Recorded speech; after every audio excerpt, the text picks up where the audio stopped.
यह कहानी पूरी तरह काल्पनिक है। इसमें दिखाए गए सभी पात्र, स्थान और घटनाएं लेखक की कल्पना पर आधारित हैं। किसी जीवित या मृत व्यक्ति, संस्था, धर्म या समुदाय से इसका कोई संबंध मात्र संयोग हो सकता है। इस वीडियो का उद्देश्य केवल मनोरंजन है।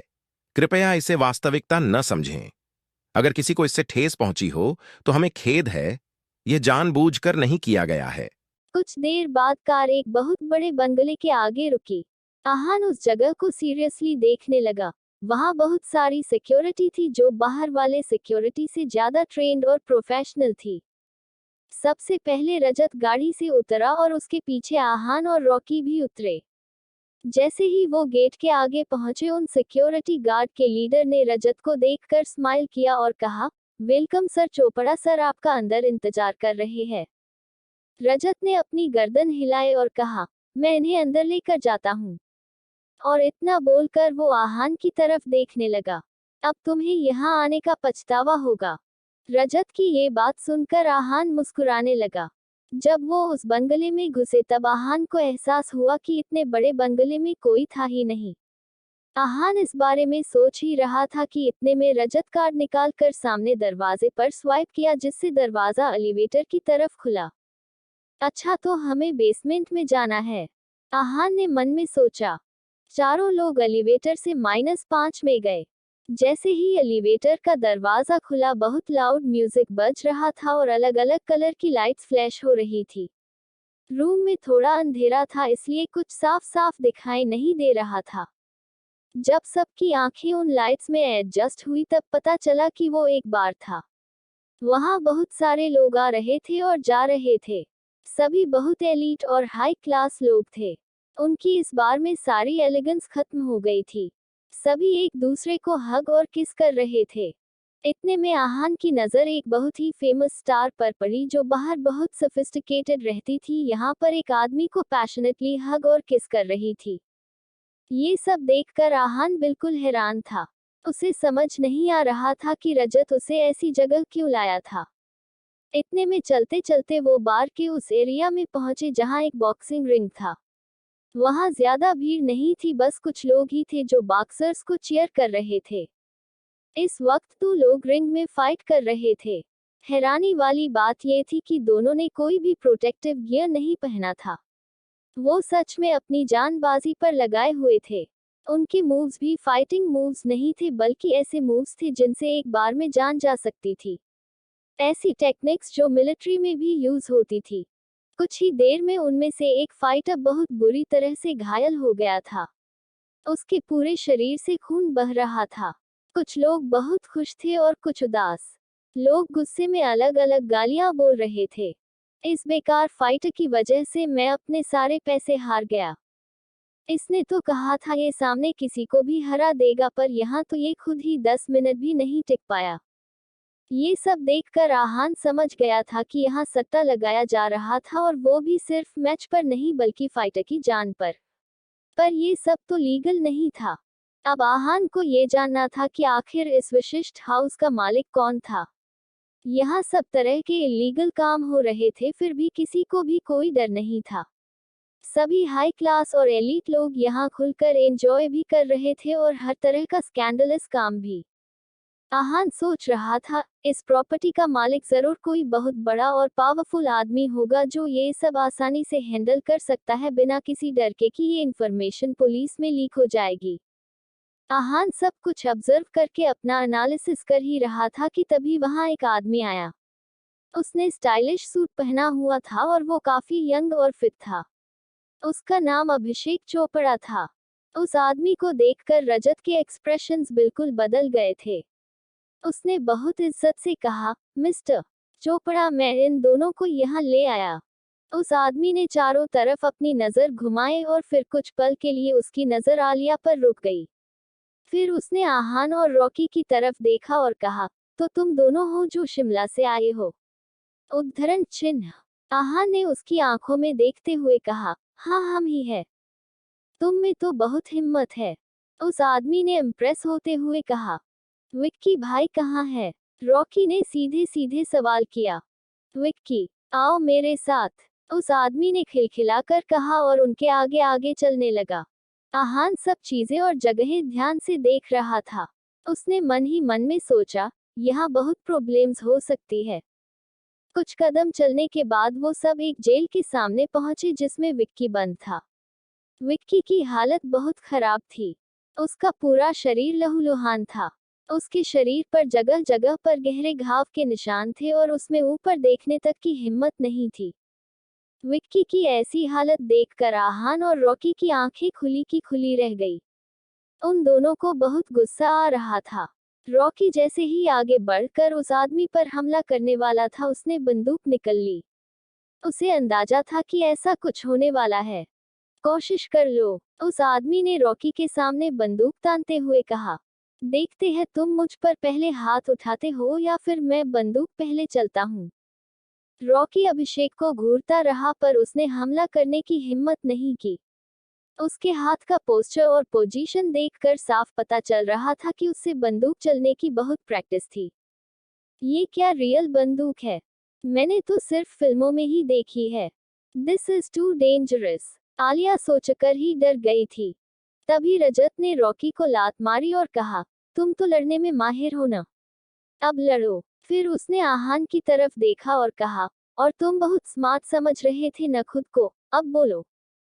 हाँ, तुम्हें इस बंदूक पे भरोसा है? आहान ने डिसअपॉइंट होते हुए कहा। आहान को लग रहा था कि वो इससे बेहतर कुछ लाएगा। तुम कहना क्या चाहते हो? अंधे हो क्या? दिखाई नहीं दे रहा कि मिस्टर चोपड़ा के हाथ में बंदूक है? ट्रिगर दबाते ही तुम्हारा काम खत्म, रजत ने हैरान होते हुए कहा। आहान रजत की बातें सुनकर मुस्कुराने लगा। Desert eagle, 0.357 inch in diameter, firing speed of 378 meters per second, and bomb capacity of 8. और ये बनी थी 1985 में। क्यों सही कह रहा हूँ न? आहान ने अभिषेक की तरफ देखते हुए सवाल किया। तुम्हें गन्स के बारे में पता है? अभिषेक बिल्कुल हैरान था। उससे एहसास हो रहा था कि कुछ तो गड़बड़ है। जब से आहान उस बिल्डिंग में आया था वो बहुत शांत था। अभी भी बंदूक को देखकर उसके एक्सप्रेशंस बिल्कुल नहीं बदले थे। वो इतना कॉन्फिडेंट कैसा था? आहान ने ना में सर हिला दिया। उसे बंदूकों के बारे में सब पता था पर उसने कभी भी किसी बंदूक को हाथ नहीं लगाया था क्योंकि उसके गुरु ने उसे मना किया था। आहान के गुरु ने उसे समझाया था कि अगर उसने कभी बंदूक को हाथ लगाया तो फिर उसका ध्यान मार्शल आर्ट से भटक जाएगा, जो वो बिल्कुल नहीं चाहते थे। जब आहान ने ना किया तब अभिषेक और भी हैरान परेशान हो गया। वो अच्छे से जानता था कि इस बंदूक के बारे में किसी को आसानी से पता नहीं हो सकता था। ये आर्मी की स्पेशल बंदूकों में से एक थी। अभिषेक ने कंफ्यूज्ड होकर आहान से पूछा, क्या तुम मार्शल आर्ट में ट्रेंड हो? आहान ने इस बात का कोई जवाब नहीं दिया, बस मुस्कुराने लगा। उसकी मुस्कुराहट देखकर अभिषेक को और भी अजीब लगने लगा था। वो सोचने लगा था कि क्या रजत के लिए आहान से पंगा लेना सही होगा। अगर ये सच में मार्शल आर्ट में ट्रेंड है तो फिर इसके पीछे बहुत लोग होंगे। इसकी हाई क्लास फैमिली से अच्छी जान पहचान भी होगी। अगर इस आहान को कुछ हो गया तो मुझे और मेरे परिवार के लिए प्रॉब्लम्स खड़ी हो सकती है। मैं इसे जान से मार दूं तब भी प्रॉब्लम होगी और ये बच जाता है तब भी प्रॉब्लम होगी। अगर तुम वहां से हो जहां से मैं सोच रहा हूं तो फिर आज का हादसा बस एक मिसअंडरस्टैंडिंग होगा। मैं तुमसे कोई दुश्मनी नहीं करना चाहता। तुम इस आदमी को वापस लेकर जा सकते हो। आहान के कॉन्फिडेंस को देखकर अभिषेक की हिम्मत नहीं हुई कि वो किसी भी तरह का कोई अंदाजा लगा पाए।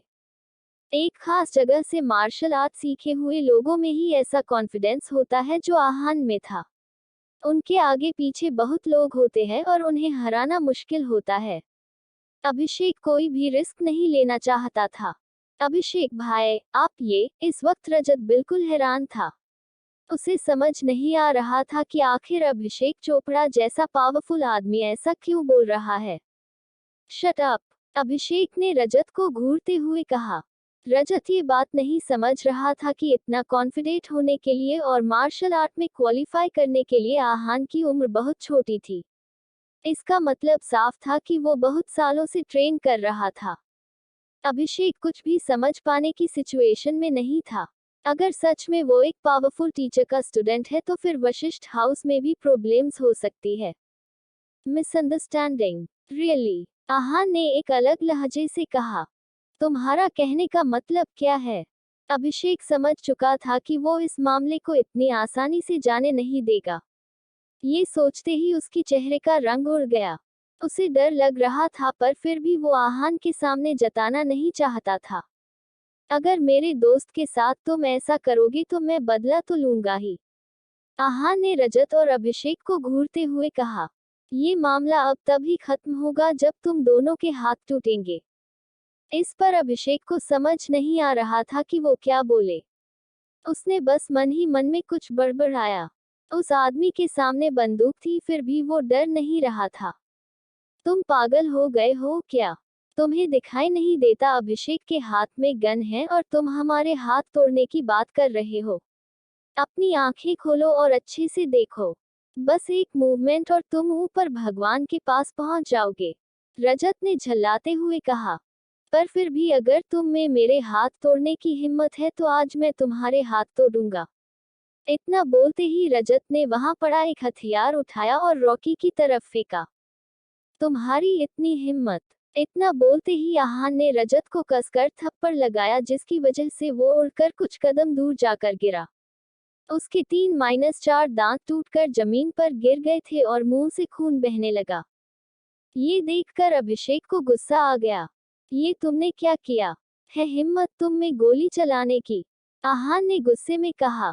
ये सुनकर अभिषेक भी अपना आपा खो बैठा और ट्रिगर दबाया। पूरा रूम गोली की आवाज से गूंज गया था। आलिया ये देखकर डर गई थी और उसने अपनी आंखें बंद कर ली। रॉकी की आंखें जैसे बाहर आ गई ये सब देखकर। गोली हवा के चीरते हुए आहान की आईब्रोज के बीच में थी। उसने खुद को इस तरह बचाया जिसे देखकर सब हैरान थे। ऐसा सिर्फ मार्शल आर्ट में स्कॉलर ही कर सकता था। अभिषेक की आंखें खुली की खुली रह गई। वो खुद को संभाल नहीं पा रहा था। ये कैसे हो सकता था? बहुत कम लोग थे जो इस ट्रिक को मास्टर कर सकते थे। अफवाहों में सुना था ऐसा आदमी कभी नहीं आएगा, फिर ये कैसे? अभिषेक का दिल जोर से धड़क रहा था और वहीं रॉकी को भी तेज झटका लगा था। वो जानता था कि आहान पावरफुल है पर इतना उसे इस बात का अंदाजा नहीं था। अब वो आहान को और भी महान मानने लगा था। कहीं न कहीं उसे उम्मीद नहीं थी कि उसे विकी भाई मिल जाएंगे पर आहान का ये रूप देखकर उसे भरोसा हो गया था कि आहान कुछ भी कर सकता था। उधर आहान शांति से खड़ा मुस्कुरा रहा था। तुम्हें अभी भी गोली चलानी है? ये सुनकर अभिषेक कांपने लगा। उसने अपने घुटने के बल बैठते हुए और डरते हुए कहा, मुझे माफ कर दो। रहम करो मुझ पर। आलिया ने ये बात सुनी और अपनी आंखें खोली। उसे लग रहा था कि आहान जरूर जमीन पर पड़ा होगा पर आंखें खोलने पर उसने देखा कि अभिषेक आहान के सामने घुटने के बल बैठा था। यहाँ क्या हुआ था उसे कुछ समझ नहीं आ रहा था। आहान का अभिषेक को माफ करने का इरादा बिल्कुल नहीं था। उसने नामे सर हिलाया और रॉकी से कहा, इसे अच्छे से सबक सिखा दो। जी यंग मास्टर, रॉकी ने जवाब दिया। उधर आहान शांति से खड़ा मुस्कुरा रहा था। तुम्हें अभी भी गोली चलानी है? ये सुनकर अभिषेक कांपने लगा। उसने अपने घुटने के बल बैठते हुए और डरते हुए कहा, मुझे माफ कर दो। रहम करो मुझ पर। आहान का अभिषेक को माफ करने का इरादा बिल्कुल नहीं था। उसने नामे सर हिलाया और रॉकी से कहा, इसे अच्छे से सबक सिखा दो। जी यंग मास्टर, रॉकी ने जवाब दिया। इस वक्त आहान रॉकी की नज़र में भगवान के दर्जे पर था क्योंकि उसकी वजह से वो विक्की से मिल पा रहा था। सर प्लीज मुझे माफ कर दीजिए। मुझसे बहुत बड़ी गलती हो गई। मेरे बड़े भाई राज चोपड़ा है, मुझे उनके खातिर ही माफ कर दो। अभिषेक ने पैनिक करते हुए कहा। रॉकी ने आहान की तरफ देखा और दोनों समझ गए थे कि ये राज चोपड़ा ही वशिष्ठ हाउस के पीछे का मास्टरमाइंड है। इस वक्त उसे राज के बारे में नहीं पता था पर अगर राज कोई बहुत बड़ा आदमी था तो फिर उनके लिए बहुत बड़ी प्रॉब्लम हो सकती थी। यंग मास्टर राज चोपड़ा चोपड़ा फैमिली का हेir है। सभी अंडरवर्ल्ड के लोग उसे प्रिंस बुलाते हैं। अभिषेक ने खुद को बचाते हुए कहा। रॉकी रुको मत, डू इट। आहान को इन सब बातों से कोई फर्क नहीं पड़ रहा था। उसे कोई मतलब नहीं था कि लोग राज को बुलाते थे और क्या समझते थे। इतना सुनते ही रॉकी ने अभिषेक के मुंह पर लात मारी और उसके दांत तोड़ दिए। रजत की तरह अभिषेक भी कुछ कदम दूर जाकर गिरा। उसके मुंह से भी बहुत खून बह रहा था। उसे इतना दर्द हो रहा था कि उसका पूरा शरीर कांपने लगा था। इसके बाद रॉकी उसके ऊपर चढ़ा और उसके हाथ को बुरी तरह से मोड़ दिया कि अभिषेक की हड्डियां टूट चुकी थी। वो दर्द में था पर कुछ भी बोल नहीं पा रहा था। उसे डर था कि अगर उसने अपना मुंह खोला तो आहान उसे जान से मार देगा। तभी रजत में थोड़ी हलचल हुई। अभिषेक की ऐसी हालत देखकर उसने भागने की कोशिश की पर आहान ने उसे पकड़ लिया। आहान ने रजत को रॉकी की तरफ धक्का देते हुए कहा, इसके साथ भी वही करो जो ये डिजर्व करता है। अपने मास्टर की बात मानते हुए रॉकी ने वही किया जो उसने अभिषेक के साथ किया था। दर्द की वजह से रजत बेहोश हो चुका था। आलिया वहां खड़ी होकर सब देखकर डर गई। ये जानने के बाद कि राज चोपड़ा को सब प्रिंस कहते हैं, आहान में इतनी हिम्मत थी कि वो अभिषेक की ये हालत करे। अब तो ऐसा लग रहा है कि अगर यह राज भी होता तो भी आहान को कोई फर्क नहीं पड़ता। इतना हंगामा सुनकर वहां कुछ सिक्योरिटी गार्ड भागते हुए आए और उन सब के हाथ में बंदूक थी। अभिषेक को ऐसी हालत में देखकर वो सब हैरान थे। उन्होंने जैसे ही आहान और रॉकी पर हमला करना चाहा, अभिषेक नीचे गिरे हुए ही चिल्लाया, नहीं, जाने दो उन्हें। ये आप क्या कह रहे हैं मास्टर? उनमें से एक सिक्योरिटी गार्ड ने कहा। वो बहुत सारे थे और उनके सामने सिर्फ दो थे, पर फिर क्यों अभिषेक उन पर हमला करने के लिए मना कर रहा था? तुम्हें सुनाई नहीं दे रहा क्या कि मैं क्या बोल रहा हूँ? जाओ यहाँ से, अभिषेक ने स्ट्रगल करते हुए कहा। आहान के चेहरे पर मुस्कान आ गई। आहान जान गया था कि अभिषेक इतना भी बेवकूफ नहीं था। सर, आपके दोस्त की ये हालत मेरी और रजत की वजह से हुई है। आप प्लीज इस वशिष्ठ हाउस को कोई नुकसान मत पहुंचाना, अभिषेक ने प्लीड करते हुए कहा। अभिषेक समझ चुका था कि आहान से पंगा लेना बहुत भारी पड़ सकता है, इसलिए उसने पहले ही वशिष्ठ हाउस को बचाने की सोची। आहान के मन में अलग अलग बातें चल रही थी। वैसे तो वो बहुत शांत स्वभाव का था, पर अगर उसके अपनों को कोई नुकसान पहुंचाए तो वो उसे बर्दाश्त नहीं होता था, पर वो बिना बात के किसी को परेशान नहीं करता था। इसलिए जब तक वशिष्ठ हाउस के लोग उसे अच्छे से ट्रीट करते वो भी उन्हें नुकसान नहीं पहुंचाता। उसने अभिषेक की बात का कोई जवाब नहीं दिया, बस विक्की को जेल से निकाला और अस्मिता को कॉल किया। उसने अस्मिता को विक्की का इलाज बेस्ट प्राइवेट हॉस्पिटल में करवाने को कहा। इतना करके वो वहां से निकलने लगा, तब आलिया भी उसके पीछे पीछे जाने लगी। ये देखकर आहान वहीं रुक गया। उसने मुंह बनाते हुए आलिया से पूछा, तुम मेरा पीछा क्यों कर रही हो? मैं वो। आलिया के पास कोई जवाब नहीं था। I am sorry about what happened on the train. No need. मैंने उन बातों पर ज्यादा ध्यान नहीं दिया, पर अब बेटे यही होगा कि तुम मुझे फॉलो ना करो। इतना कहकर आहान वहां से चला गया। आलिया कुछ देर वहीं खड़ी रही और फिर उसने अपने पापा को कॉल किया। फोन उठाते ही मनोज शर्मा ने खुशी से पूछा, रजत ने मैटर सॉल्व कर दिया? मनोज शर्मा को विश्वास था कि वशिष्ठ हाउस में घुसने के बाद वो दोनों जिंदा बाहर नहीं आ सकते थे। हाँ, आलिया ने सार्कास्टिकली जवाब दिया। तुम आज रजत के साथ वहीं रुक जाओ। तुम्हें एक दूसरे को अच्छे से जानना चाहिए, मनोज ने आलिया को समझते हुए कहा। डैड, आप शो थे ना कि रजत ही जीतेगा। ऑफ कोर्स मुझे पता है रजत ही जीता है। डैड, यहाँ आकर देखिए, रजत और अभिषेक दोनों अपनी हड्डियां तुड़वा कर बैठे हैं। आलिया ने उनका मजाक बनाते हुए कहा। तुम मजाक कर रही हो ना? मनोज ने स्टर्नली कहा। आइए और खुद देख लीजिए। उसने इतना कहा और फिर फोन कट कर दिया। आलिया आहान के साथ एक अच्छा रिश्ता बनाना चाहती थी, पर अपने पिता की वजह से उसका ऐसा करना मुश्किल था और उधर मनोज शर्मा हैरान था। उसे विश्वास नहीं हो रहा था कि अभिषेक चोपड़ा की ये हालत हो गई थी। वो वशिष्ठ हाउस की सिक्योरिटी के बारे में जानता था। आखिर वो दोनों लड़के कौन हैं जिन्होंने ये कारनामा कर दिखाया? इधर अभिषेक परेशान था क्योंकि आहान ने वशिष्ठ हाउस के बारे में साफ साफ कुछ नहीं कहा था। उसने तुरंत अपने भाई को कॉल किया और सारी बात बता दी। राज ने फोन रखते ही अपने गुरु से पूछा कि क्या जो मूव आहान ने किया था वो कर सकते थे। जिसके जवाब में गुरुजी ने कहा, ये मूव करना बहुत मुश्किल है। इसे सिर्फ और सिर्फ मार्शल आर्ट स्कॉलर ही कर सकता था। इसका मतलब ये हुआ कि वो एक स्कॉलर था और उसकी प्रैक्टिस किसी भी मार्शल आर्ट ट्रेनी से बहुत ज्यादा था।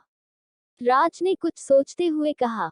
राज समझ गया था कि अभिषेक ने बहुत बड़ी मुसीबत मोल ले ली थी। उसने फैसला किया कि वो खुद आहान से मिलेगा और इस बारे में बात करेगा, पर इससे पहले उसने अपनी टीम से कहकर आहान का बैकग्राउंड चेक करवाया। जब राज वहां से जाने लगा तब गुरुजी ने कहा, तुम ध्यान रखना, कोई नहीं मुसीबत में मत फंस जाना। आप चिंता मत कीजिए, मैं इतना भी बेवकूफ नहीं हूँ। उसने सिर्फ अभिषेक का हाथ तोड़ा है और वशिष्ठ हाउस को कोई नुकसान नहीं पहुंचाया है, इसका मतलब यही है कि उसे चीजें आगे नहीं बढ़ानी। राज ने जवाब दिया और वहां से चला गया। जब आहान के बारे में सारी इंफॉर्मेशन आई तब उन्हें पता चला कि आहान का पूरा नाम आहान रायजादा है और वो ही आगे जाकर रायजादा ग्रुप ऑफ इंडस्ट्रीज का मालिक बनेगा। ये सब देखकर राज ने आहान से मिलने का मन पक्का कर लिया था। वो आहान के होटल की तरफ गया जहां वो सबसे पहले अस्मिता से मिला। हेलो डायरेक्टर अस्मिता, राज ने अस्मिता से कहा। हेलो मिस्टर चोपड़ा, आप यहाँ कैसे? अस्मिता ने सवाल किया। मैं यंग मास्टर से मिलने आया हूँ, क्या आप मुझे उनसे मिलवा सकती है? यंग मास्टर, आहान रायजादा ग्रुप को इंडस्ट्रीज का खास हिस्सा बनने वाला था, ये कोई नहीं जानता था सिवाय कुछ लोगों के, इसलिए अस्मिता ने शौक होते हुए पूछा। अब इस बारे में इतना भी मत सोचिए, मुझे सब पता है। आप मुझे यंग मास्टर से मिलवाएंगी ना? राज ने अस्मिता के एक्सप्रेशंस पढ़ते हुए कहा। वो आराम कर रहे हैं, मैं पूछकर बताती हूँ। इतना बोलकर अस्मिता आहान के रूम की तरफ गई। उधर आहान अपने होटल रूम में आराम कर रहा था, तभी उसका फोन बजा और फोन पर शनाया फ्लैश हो रहा था। आहान ने तुरंत कॉल उठाया और चहकती आवाज में कहा, हाय शनाया, हाउ आर यू?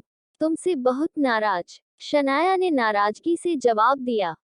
क्यों बेबी, मैंने क्या किया? बेबी सुनते ही शनाया के चेहरे पर हंसी आ गई और उसकी सारी नाराजगी दूर हो गई। फिर भी आहान को चिढ़ाने के लिए उसने कहा, क्योंकि तुम मुझे वहां पहुंचकर बिल्कुल भूल गए, एक मैसेज तक नहीं किया।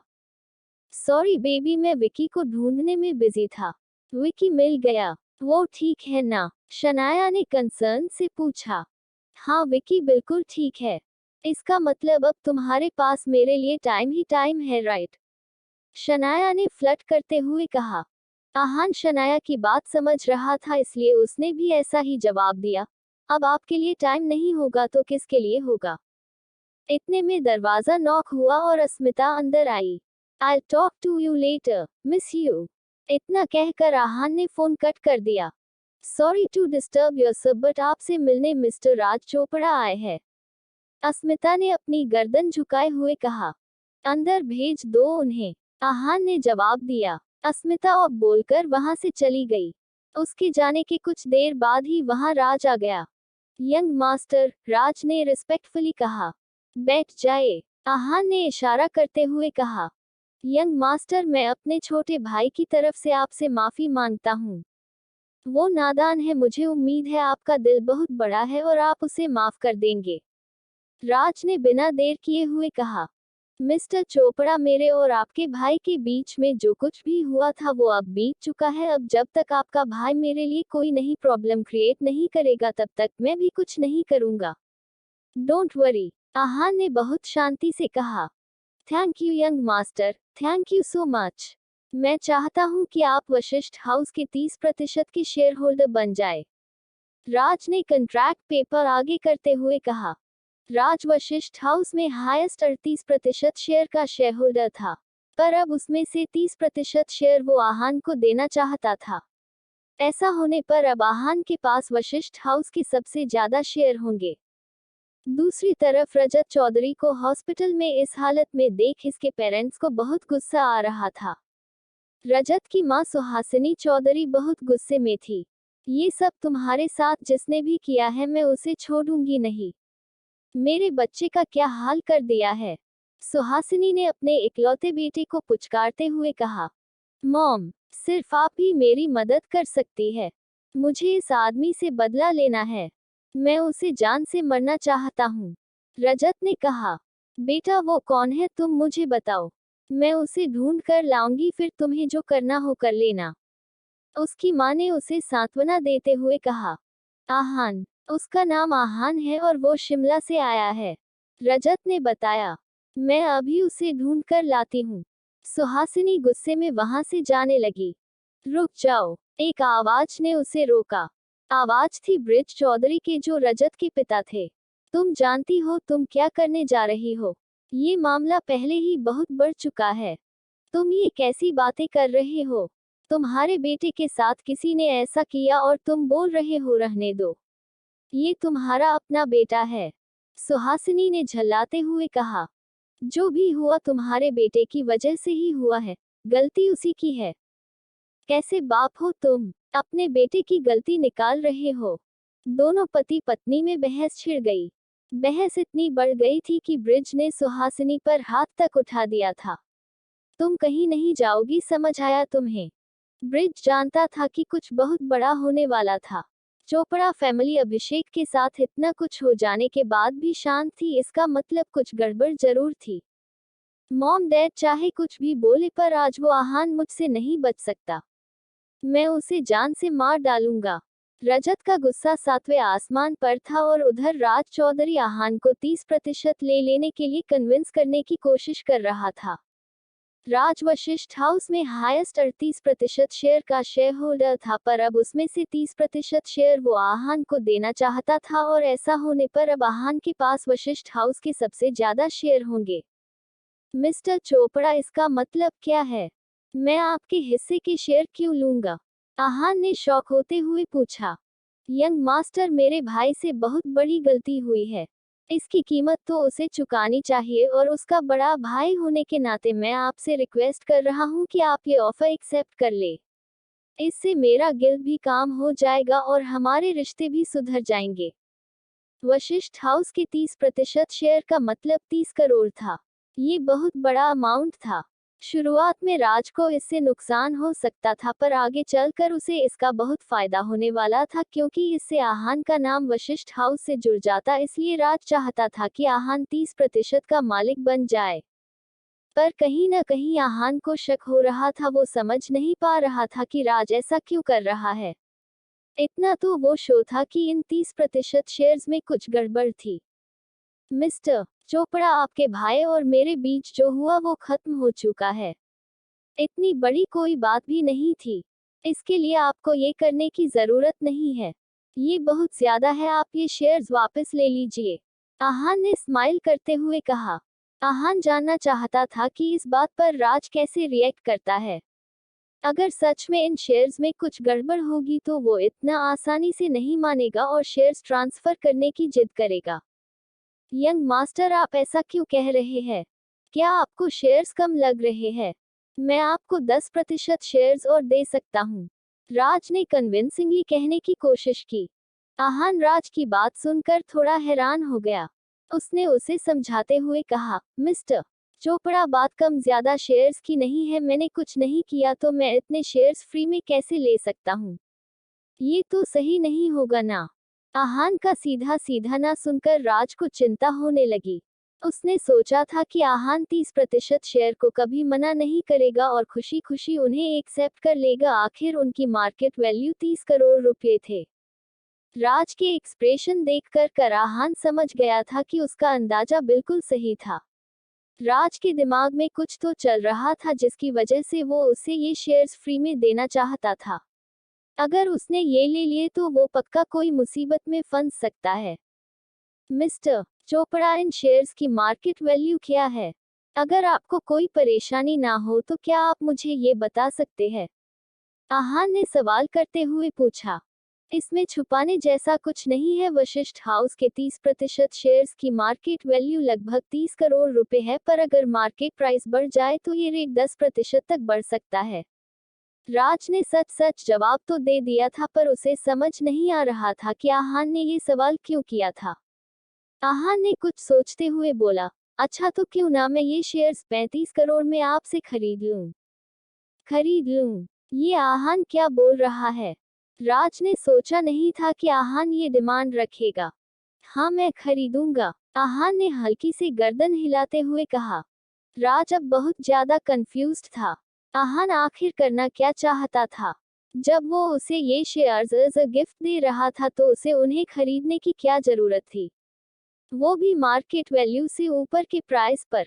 यंग मास्टर, आप मजाक कर रहे हैं ना? मैं आपको ये शेयर्स दे रहा हूँ, फिर आपको खरीदने की क्या जरूरत है? राज ने सार्कास्टिकली हंसते हुए कहा। आहान बेवकूफ तो था नहीं जो बिना सोचे ये बात बोले। मैं बिल्कुल मजाक नहीं कर रहा, मैं सच बोल रहा हूँ। मैं चाहता हूँ कि वशिष्ठ हाउस और ग्रो करे, इसलिए मैं ये शेयर्स खरीदना चाहता हूँ। पर यंग मास्टर, राज कुछ कहना चाहता था पर आहान ने फिर से उसे टोकते हुए कहा, मिस्टर चोपड़ा, मैं जानता हूँ आप क्या कहना चाहते हैं, पर मैं अभी भी यही बोलूंगा कि मैं ये शेयर्स खरीदना चाहता हूँ। अगर आप मुझे ये बेच देंगे तो फायदा आपका ही होगा। अगर आप सच में चाहते हैं कि मैं 30% शेयर का मालिक बनूं तो आप इन्हें मुझे 35 करोड़ में बेच दीजिए। आहान का कॉन्फिडेंस और जिद देखकर राज हैरान था। उसे समझ ही नहीं आ रहा था कि आखिर आहान का असली मकसद क्या था। राज को ऐसे देखकर आहान को कहीं न कहीं मजा आ रहा था। उसे चेहरे से मुस्कान जा ही नहीं रही थी। उसका इतने पैसे खर्च करने का कारण ये नहीं था कि उसके पास बहुत पैसे थे, पर ये था कि वो सच में चाहता था कि वशिष्ठ हाउस में बहुत डेवलपमेंट हो और सिर्फ मनाली में ही नहीं बल्कि हर जगह उसका नाम हो। और दूसरी तरफ अगर वो 30% खरीद ले तो ये एक तरह का इन्वेस्टमेंट होगा। अगर कभी कोई दिक्कत आती तो वो आराम से ये शेयर्स बेचकर अपना पल्ला झाड़ सकता था। पर अगर वो ये शेयर्स ऐसे ही ले लेता तो उसका वशिष्ठ हाउस से एक रिश्ता जुड़ जाता। वहां से जुड़ी किसी भी प्रॉब्लम में उसे अपना पूरा जोर लगाना ही पड़ता। ये बात राज को समझ आनी मुश्किल थी। वो सिर्फ आहान का इस्तेमाल करना चाहता था। मिस्टर चोपड़ा, आपका क्या कहना है? अगर आपको ये मंजूर हो तो मैं साइन कर देता हूँ। बाद में अस्मिता आपको पैसे ट्रांसफर कर देगी। आहान ने सवाल किया। यंग मास्टर, जैसा आप कहें, पर मैं आपसे पैसे मार्केट वैल्यू के हिसाब से ही लूंगा। राज ने अपनी बात रखी। आहान ने बिना कुछ जवाब दिए पेपर ले साइन लिए और अस्मिता से पैसे ट्रांसफर करने को कहा। यस यंग मास्टर, अस्मिता ना करे, उसमें इतनी हिम्मत नहीं थी। अगर आहान उसे एमजी रियल एस्टेट देने को कहता तो भी वो मना नहीं कर सकती थी। यंग मास्टर, ये वशिष्ठ हाउस का सुप्रीम मेंबरशिप कार्ड है, आप इसे रख लीजिए। राज ने कहा। आहान ये सुनकर थोड़ा हैरान हो गया। आहान ने सिर्फ डायमंड कार्ड तक की बात सुनी थी, अब ये सुप्रीम मेंबरशिप कार्ड क्या था? ये सुप्रीम कार्ड है। ये यहाँ सिर्फ 3 शेयर होल्डर्स के पास ही है। ये एक तरह का प्रूफ है को आप ज्यादा शेयर के मालिक है। इससे आप सारी फैसिलिटीज यूज कर सकते हैं। राज ने समझाते हुए कहा। ये सुन आहान ने गर्दन हाँ में हिला दी। तो यंग मास्टर, मैं चलता हूँ, अगर आपको किसी भी चीज की जरूरत हो तो मुझे बताइए। इतना कहकर राज वहां से जाने लगा, तभी एक जोर से आवाज हुई। बैम! किसी ने दरवाजे को बहुत तेज लात मारकर दरवाजा खोला था। बाहर से कमरे में एक गुंडे जैसा दिखने वाला आदमी आया और जोर से चिल्लाया। आहान कौन है, बाहर निकल। तुम्हारी हिम्मत कैसे हुई अंदर आने की? राज ने तुरंत सवाल किया। राज खुश था कि इस वक्त वो आहान के साथ ही था, वरना सबको लगता कि इस गुंडे को उसने ही भेजा था। आहान हैरानी में राज और उस गुंडे को देख रहा था। तुम आहान हो? उस गुंडे ने आहान की फोटो नहीं देखी हुई थी, इसलिए वो उसे पहचान नहीं पाया था। राज का इंस्टेंट रिएक्शन देखकर उसे लगा कि वही आहान है। मैंने पूछा तुम कौन हो और अंदर कैसे आए? राज ने गुस्से में पूछा। तुम्हारी मौत इतनी नजदीक है और तुम मुझसे सवाल कर रहे हो? उस आदमी ने चिल्लाते हुए बोला। तुम मौत को बुलावा दे रहे हो? राज ने उसे कहा। गुरुजी, इसकी टांगे तोड़ दो। गुरुजी राज चोपड़ा के गाइड और मेंटर थे। वो मार्शल आर्ट में के स्टेज 2 पर थे। मनाली में उनके आर्ट की बहुत इज्जत थी। जी मास्टर, गुरुजी ने तुरंत जवाब दिया और जोश में आकर उस आदमी को जोर से धक्का दिया। वो आदमी पीछे की दीवार से जाकर टकराया और उसके मुंह से खून बहने लगा। गुरुजी इतने में नहीं रुके और उस पर चढ़ गए। वो समझ गया था कि गुरुजी मार्शल आर्ट में ट्रेंड है। वो highest form of martial art को अच्छे से जानते थे। वो आदमी भी मार्शल आर्ट में ट्रेंड था, इसलिए वो जानता कि गुरुजी उसके सीनियर थे। पूरे मनाली में बहुत कम लोग थे जो गुरुजी जैसे ट्रेंड थे। सीनियर, मुझे छोड़ दीजिए, उस गुंडे ने गिड़गिड़ाते हुए कहा। ये सुनते ही आहान बोला, अच्छा अब तुम्हें छोड़ दे। तमाशा तुमने शुरू किया था तो अब तुम ही बताओ कि तुम्हें यहाँ किसने भेजा। आहान की अकड़ देखकर वो आदमी कंफ्यूज हो गया। उसे अब तक लग रहा था कि राज आहान है, पर उसने ये बात इग्नोर करते हुए जवाब दिया, ब्रिज चौधरी और सुहासिनी चौधरी ने। फिर उसने राज की तरफ देखते हुए कहा, यंग मास्टर, मैंने भी सिर्फ ऑर्डर फॉलो किए हैं। इस आदमी का कंफ्यूजन देखकर राज ने आहान की तरफ इशारा करते हुए कहा, मैं राज चोपड़ा हूँ आहान ये है। उसका ये बताने का मकसद ये था कि आहान को विश्वास हो जाए कि ये आदमी उसका नहीं है। अब तो उस आदमी को और गुस्सा आ रहा था क्योंकि वो अब तक आहान गलत इंसान को समझ रहा था। राज चोपड़ा का नाम सुनकर उसकी आंखें खुली की खुली रह गई थी। सुहासिनी ने उसे सही खबर देना भी जरूरी नहीं समझा था। उस आदमी को ऐसा लग रहा था कि रजत की वजह से वो बहुत बड़ी मुसीबत में फंस गया था। अब जब उसने आहान की तरफ देखा और आहान चुपचाप खड़ा मुस्कुरा रहा था, उसको ऐसे देखकर उस आदमी ने कहा, यंग मास्टर प्लीज मुझे माफ कर दीजिए। मुझसे गलती हुई है, माफ कर दे। अब तक तुम धमकी दे रहे थे और अब माफी मांग रहे हो। ये सब तमाशा तुमने शुरू किया है तो अब इसका अंजाम तुम्हें भुगतना होगा। आहान ने उसका मजाक उड़ाते हुए कहा, प्लीज यंग मास्टर प्लीज मुझे माफ कीजिए। वो आदमी डर कर बोला, ठीक है मैं तुम्हें माफ कर दूंगा, पर एक शर्त पर, तुम्हें यहाँ जिसने भेजा है उसे यहाँ बुलाओ। आहान ने कहा, जी यंग मास्टर जी, मैं अभी उन्हें फोन करके बुलाता हूँ। इतना बोलते ही उस आदमी ने तुरंत अपना फोन निकाला। उधर चौधरी फैमिली हॉस्पिटल में थी। सुहासिनी रजत को दलिया खिला रही थी। मॉम, अंकल का फोन क्यों नहीं आया अब तक? क्या उन्हें वो आहान नहीं मिला? मॉम, मैं उसे नहीं छोड़ूंगा, रजत ने कहा। बेटा तुम चिंता मत करो, अंकल ने उसे ढूंढ लिया होगा। तुम उससे अपना बदला ले लेना। तुम परेशान। सुहासिनी अपनी बात पूरी करने ही वाली थी कि उतने में ही उसका फोन बजा। फोन पर नाम देखकर वो खुश हो गई। देखो बेटा, अंकल का फोन आ गया। हेलो, मिल गया तुम्हें वो आहान। उसे लेकर यहाँ आओ, सुहासिनी ने कहा। उस आदमी का खून खौल रहा था। उसने खुद को संभालते हुए कहा, सुहासिनी जी आप तुरंत मनाली होटल में आ जाए। मनाली होटल? क्यों? सुहासिनी को एहसास नहीं हुआ था कि इस आदमी की आवाज अजीब थी। बस आप आ जाए, उसने कहा। तुम्हें आहान मिल गया ना, उसे यहाँ लेकर आओ, रजत उसे अपना बदला लेगा। सुहासिनी ने स्मर्क करते हुए कहा, जी आहान मुझे मिल गया है, पर अगर आप तुरंत यहाँ नहीं आए तो मैं उसे छोड़ दूंगा। इस आदमी ने अब झुंझलाते हुए कहा, क्या बोल रहे हो तुम, तुम्हें खुद भी पता है? सुहासिनी भी अब झल्ला गई थी। जी हाँ मुझे पता है मैं क्या बोल रहा हूँ। आप यहाँ पहुँच गए तो ठीक है, वरना मैं आहान को छोड़ दूंगा। इतना बोलकर उस आदमी ने फोन कट कर दिया। उसकी इस हरकत से सुहासिनी की आंखें गुस्से से लाल हो गई थी। मॉम क्या बात है, अंकल ने क्या कहा? क्या वो हार गए? सुहासिनी के ऐसे एक्सप्रेशन देखकर रजत ने पूछा। मुझे नहीं लगता, पर उसने अजीब सी डिमांड की है। वो चाहता है कि हम मनाली होटल जाए। सुहासिनी ने कंफ्यूज होते हुए कहा। अच्छा मॉम, लेट्स गो। आज मैं इस आहान को छोड़ूंगा नहीं। आज मैं उसे अपने पैर पकड़कर माफी मंगवाऊंगा। रजत बिस्तर से उठकर जाने के लिए तैयार हुआ। ब्रिज चौधरी ये सब बातें सुन रहे थे और परेशान हो रहे थे। वो किसी मुसीबत में नहीं पड़ना चाहते थे। उन्होंने अपनी परेशानी जाहिर करते हुए कहा, मुझे नहीं लगता तुम्हें वहां जाना चाहिए, ये कोई जाल भी हो सकता है। कैसे पिता है आप? अपने खुद के बेटे की ऐसी हालत देखने के बाद भी आपका खून नहीं खौल रहा। आप एक बहुत की बेकार पिता है, सुहासिनी ने चिल्लाते हुए कहा। मेरी बात मानो और वहां मत जाओ। ब्रिज ने एक बार फिर कोशिश की, पर सुहासिनी मानने वाली नहीं थी। अच्छा मॉम, लेट्स गो। अंकल ने हमें होटल बुलाया है तो कुछ सोच समझ कर ही बुलाया होगा। आज मैं इस आहान को छोड़ूंगा नहीं। आज मैं उसे अपने पैर पकड़कर माफी मंगवा कर रहूंगा। रजत बिस्तर से उठकर जाने के लिए तैयार हुआ। ब्रिज चौधरी ये सब बातें सुन रहे थे और परेशान हो रहे थे। वो किसी मुसीबत में नहीं पड़ना चाहते थे।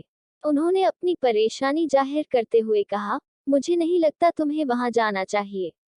यह कोई जाल भी हो सकता है। कैसे पिता है आप?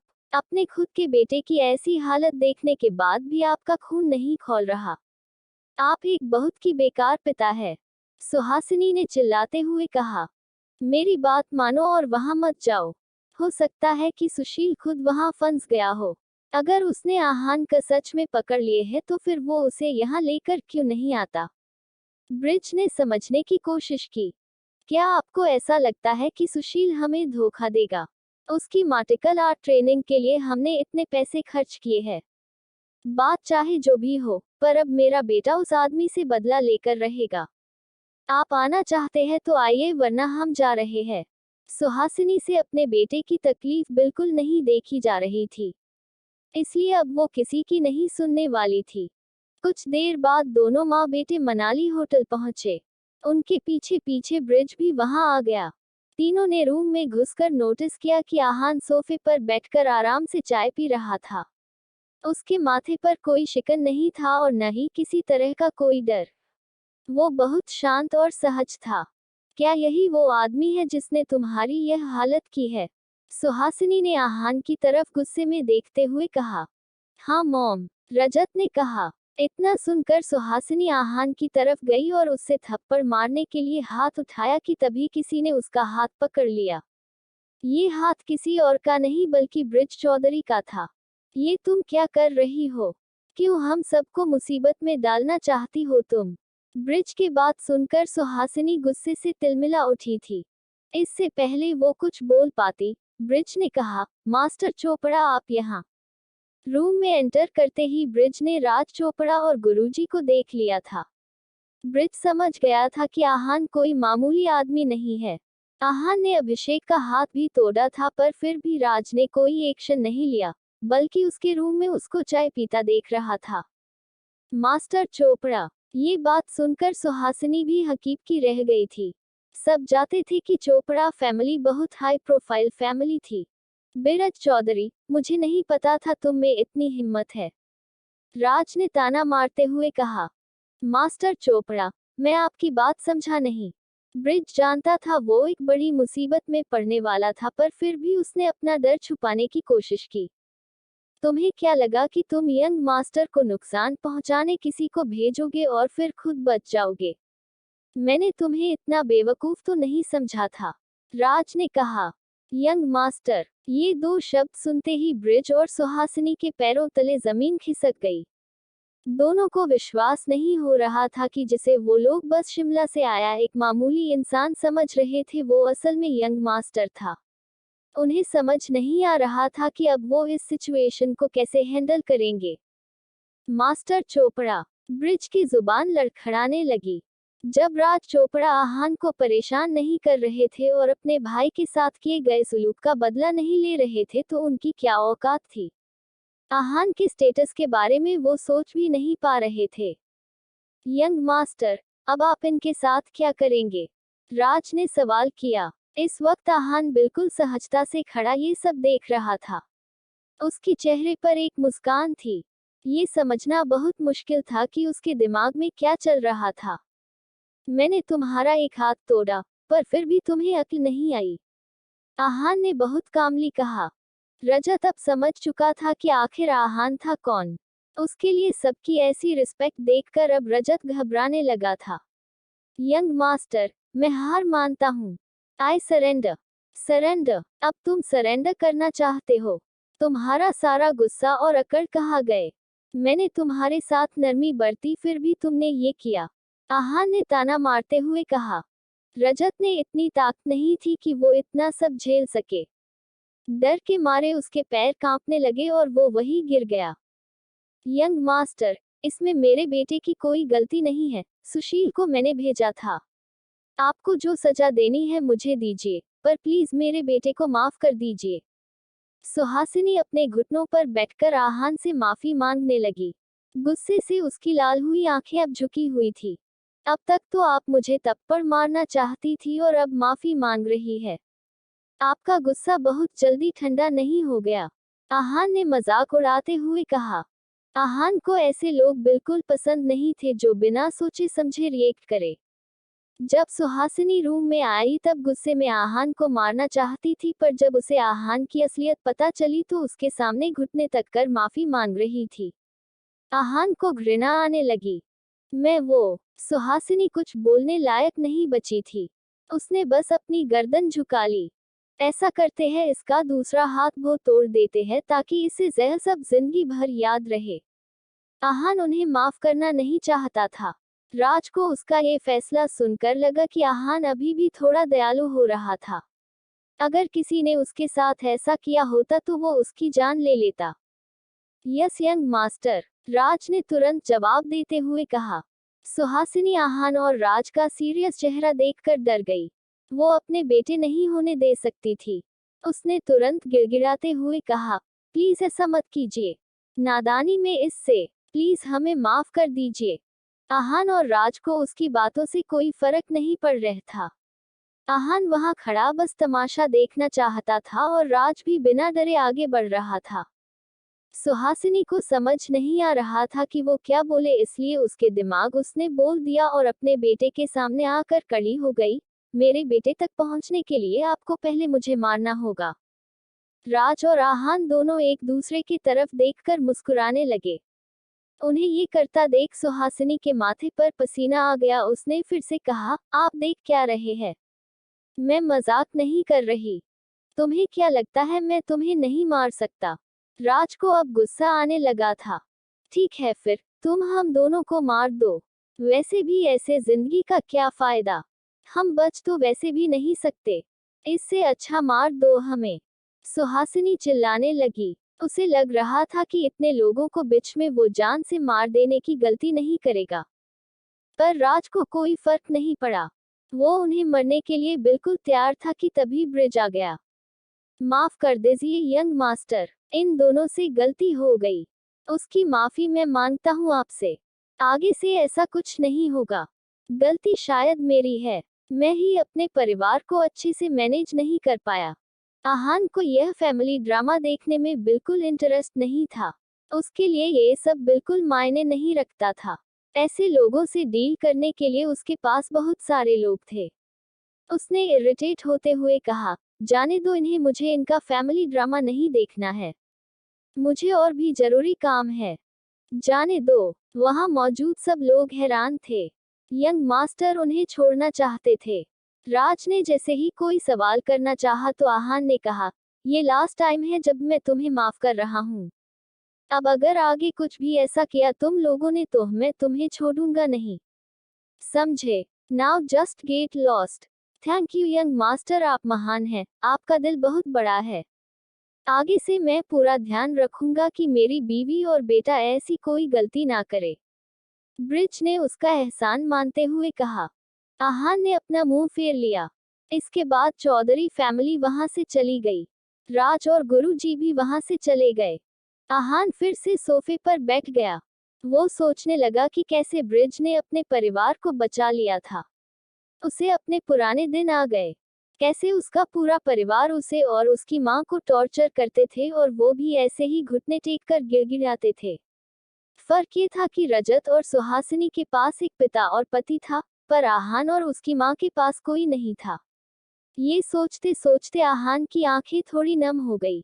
तभी सुशील बाथरूम से बाहर आया। उसके पैर पर बहुत चोट लगी थी, पर फिर भी वो खुद को संभालते हुए चल पा रहा था क्योंकि वो मार्शल आर्ट्स में स्टेज 1 में ट्रेंड था। वो आहान के पास आया और बोला, यंग मास्टर, आहान और उसकी डील के मुताबिक अगर रजत और सुहासिनी वहां आ जाए तो वो उसे छोड़ देगा। मैं तुमसे कुछ सवाल करूंगा, उसका सच सच जवाब देना और मैं तुम्हें जाने दूंगा। आहान ने कहा, आप मुझसे जो पूछना चाहे पूछ सकते हैं। मैं झूठ नहीं बोलूंगा। सुशील ने तुरंत जवाब दिया। आहान का अब मनाली आना जाना लगा रहने वाला था। आहा वाहन के मार्शल आर्ट कल्चर के बारे में जानना चाहता था। वो जानना चाहता था कि कितने लोग मार्शल आर्ट के स्टेज 1 के हिस्सा थे और कितने लोग स्टेज 2 का हिस्सा थे। मार्शल आर्ट स्टेज 1 में कितने लोग हैं? आहान ने सवाल किया। यंग मास्टर, जितना मैं जानता हूँ, अभी मार्शल आर्ट स्टेज 1 में मनाली शहर के 150 लोग हैं।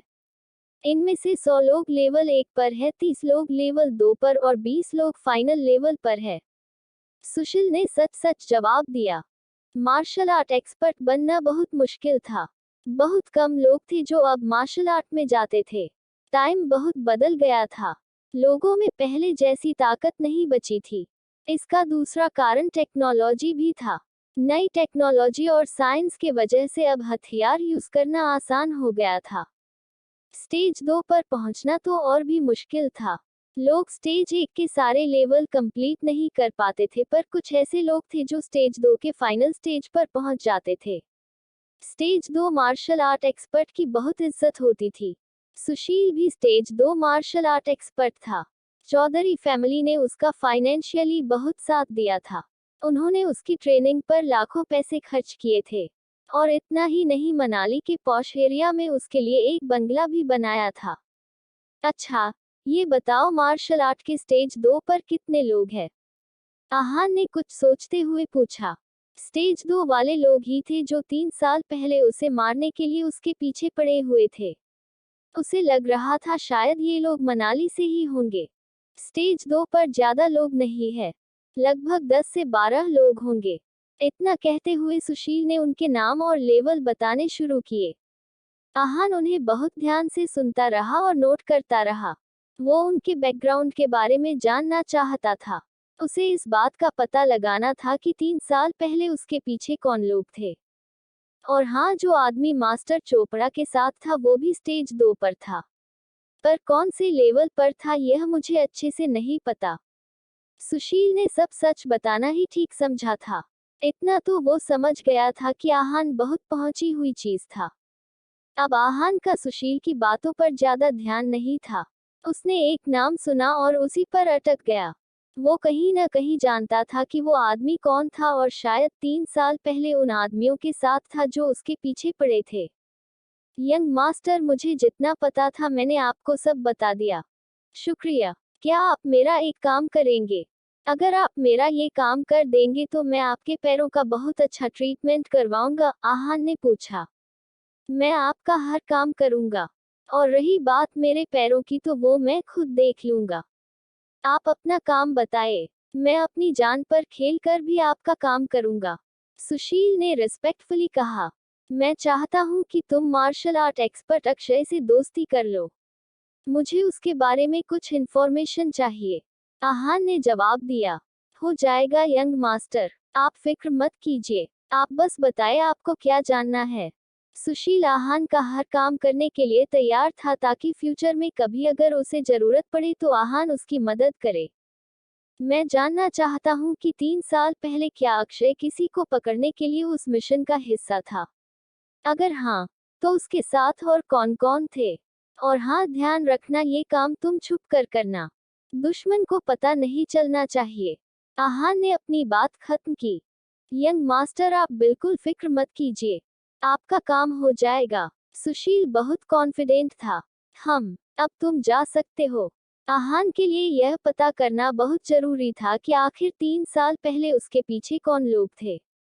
यंग मास्टर, इतना कहकर सुशील वहां से चला गया। आहान का ये जानना बहुत जरूरी था कि 3 साल पहले उसके पीछे जो लोग पड़े थे वो कौन थे। उसको कहीं न कहीं लग रहा था कि वो मार्शल आर्ट के स्टेज 2 के लोग थे। पर फिर भी उसे इस बात का पूरा भरोसा नहीं था। इसलिए उसने सुशील से कहा कि वो अक्षय से दोस्ती करे और उसके बारे में इंफॉर्मेशन निकले। सुशील पहले ही चौधरी फैमिली की वजह से आहान पर हमला करने के लिए पछता रहा था, इसलिए उसने आहान की बात मान ली। अक्षय मनाली के मार्शल आर्ट क्लब का सबसे पुराना मेंबर था। अगर सच में 3 साल पहले हुए हादसे में अक्षय था तो उसे जरूर पता होगा कि बाकी लोग कौन थे। अगर सुशील अक्षय से दोस्ती कर लेगा तो आहान को अपने दुश्मन के बारे में आसानी से पता चल सकता था। जब आहान इन्हीं सब बातों में खोया हुआ था तभी रूम में अस्मिता आई। अस्मिता, रूपल के पेरेंट्स के बारे में कुछ पता चला? आहान ने मनाली पहुंचकर अस्मिता से रूपल के पेरेंट्स के बारे में पता करने के लिए कहा था। अगर किसी ने उसके पेरेंट्स के साथ गलत किया था तो वो उसका बदला जरूर लेगा। यस यंग मास्टर, मैंने लोगों को इन्वेस्टिगेशन के लिए भेजा है। अभी जो खबर मिली है उसके मुताबिक रूपल के पेरेंट्स मिस्टर अनुज और मिसेस ललिता ने जो वाइन बनाई थी उसमें कोई प्रॉब्लम नहीं थी। दरअसल उनकी डिस्ट्रीब्यूटर के साथ बहस हो गई थी जिसकी वजह से उसने उनकी वाइन में कुछ मिला दिया और एक बूढ़े आदमी को बेच दिया।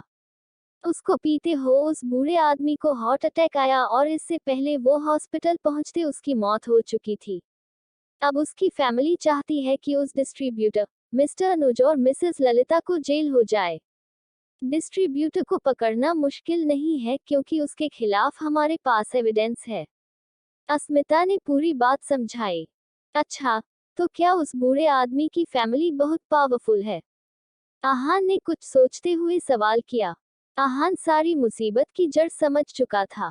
इस आदमी का बेटा शर्मा फैमिली का दामाद है और सिर्फ इतना ही नहीं उसके पॉलिटिकल और मिलिट्री कनेक्शन भी बहुत है।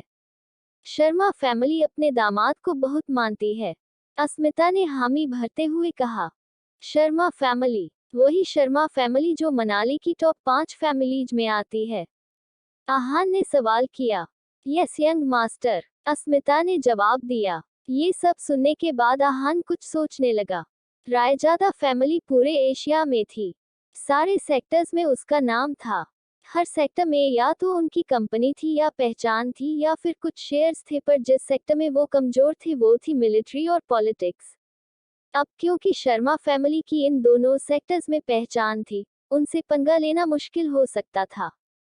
समझ गया, इस शर्मा फैमिली से डील करने के लिए कोई तिगड़म तो लगाना ही पड़ेगा। अब तुम जा सकती हो अस्मिता। थैंक यू, आहान ने कामली कहा। Yes sir. इतना कहकर अस्मिता वहां से चली गई। लगभग रात होने वाली थी। मनाली का मौसम बहुत सुहाना था। आसमान खूबसूरत रंगों से भरा हुआ था। आहान के रूम में सॉफ्ट म्यूजिक बज रहा था। वो सोच रहा था कि कैसा होता अगर शनाया भी अभी उसके साथ होती। इतना सोचते हो आहान ने शनाया को कॉल करने के लिए जैसे ही फोन उठाया, फोन बजने लगा और शनाया का नाम फ्लैश होने लगा। हाय हबी, कैसे हो तुम? सामने से शनाया की चर्पी आवाज आई।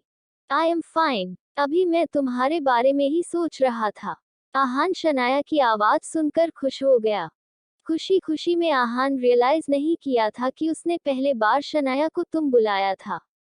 पर शनाया ने ये नोटिस कर लिया और यह सुनकर वो मन ही मन खुश होने लगी कि फाइनली उनका रिश्ता आपसे तुम पर आ गया था। रियली? शनाया ने पूछा। यस, काश तुम यहाँ होती। तुम जानती हो, टीवी पे तुम्हारा फेवरेट सॉन्ग बज रहा है। आहान ने टीवी देखते हुए कहा। ओह हबी, अब तुम मुझे इतना मिस कर ही रहे हो तो मैं तुम्हें बता देती हूँ कि मैं मनाली पहुँच गई हूँ। शनाया ने बहुत एक्साइटेड होकर कहा। ये सुनकर आहान से उसकी खुशी कंट्रोल नहीं हुई। उसने तुरंत कहा, अमेजिंग।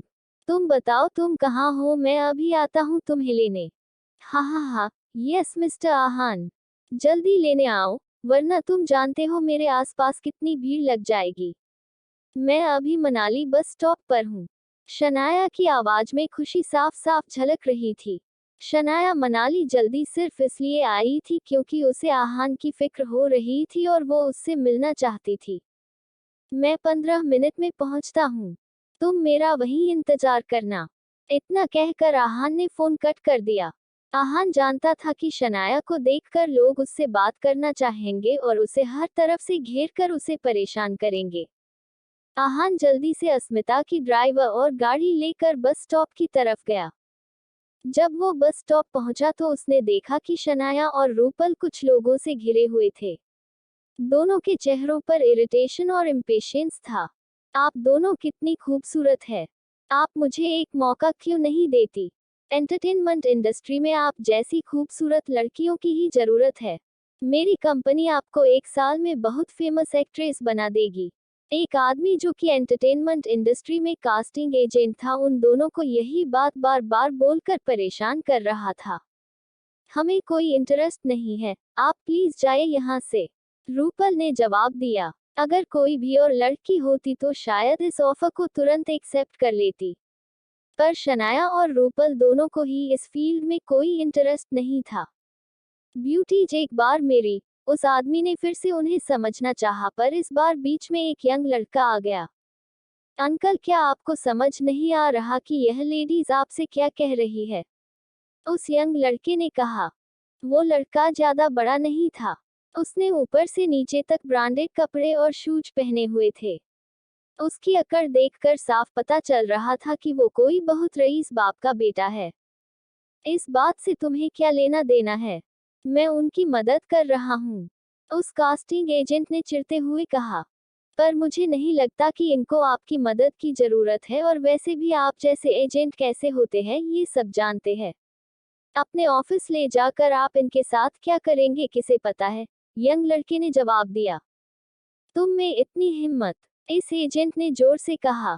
देखिए अंकल, यहाँ से चले जाए वरना मुझसे बुरा कोई नहीं होगा, उस यंग लड़के ने गुस्से में कहा। सब जानते थे कि एंटरटेनमेंट इंडस्ट्री में सबको कॉम्प्रोमाइज करना पड़ता है। इससे पहले वो एजेंट फिर कुछ बोला पता, वो यंग लड़का फिर से बोला, चलिए चलिए अंकल, निकलिए यहाँ से। अपनी बेइज्जती होता देखा वो आदमी वहां से चला गया, और भी लोग जो शनाया और रूपल से बात करना चाहते थे चुपचाप वहां से खिसक लिए।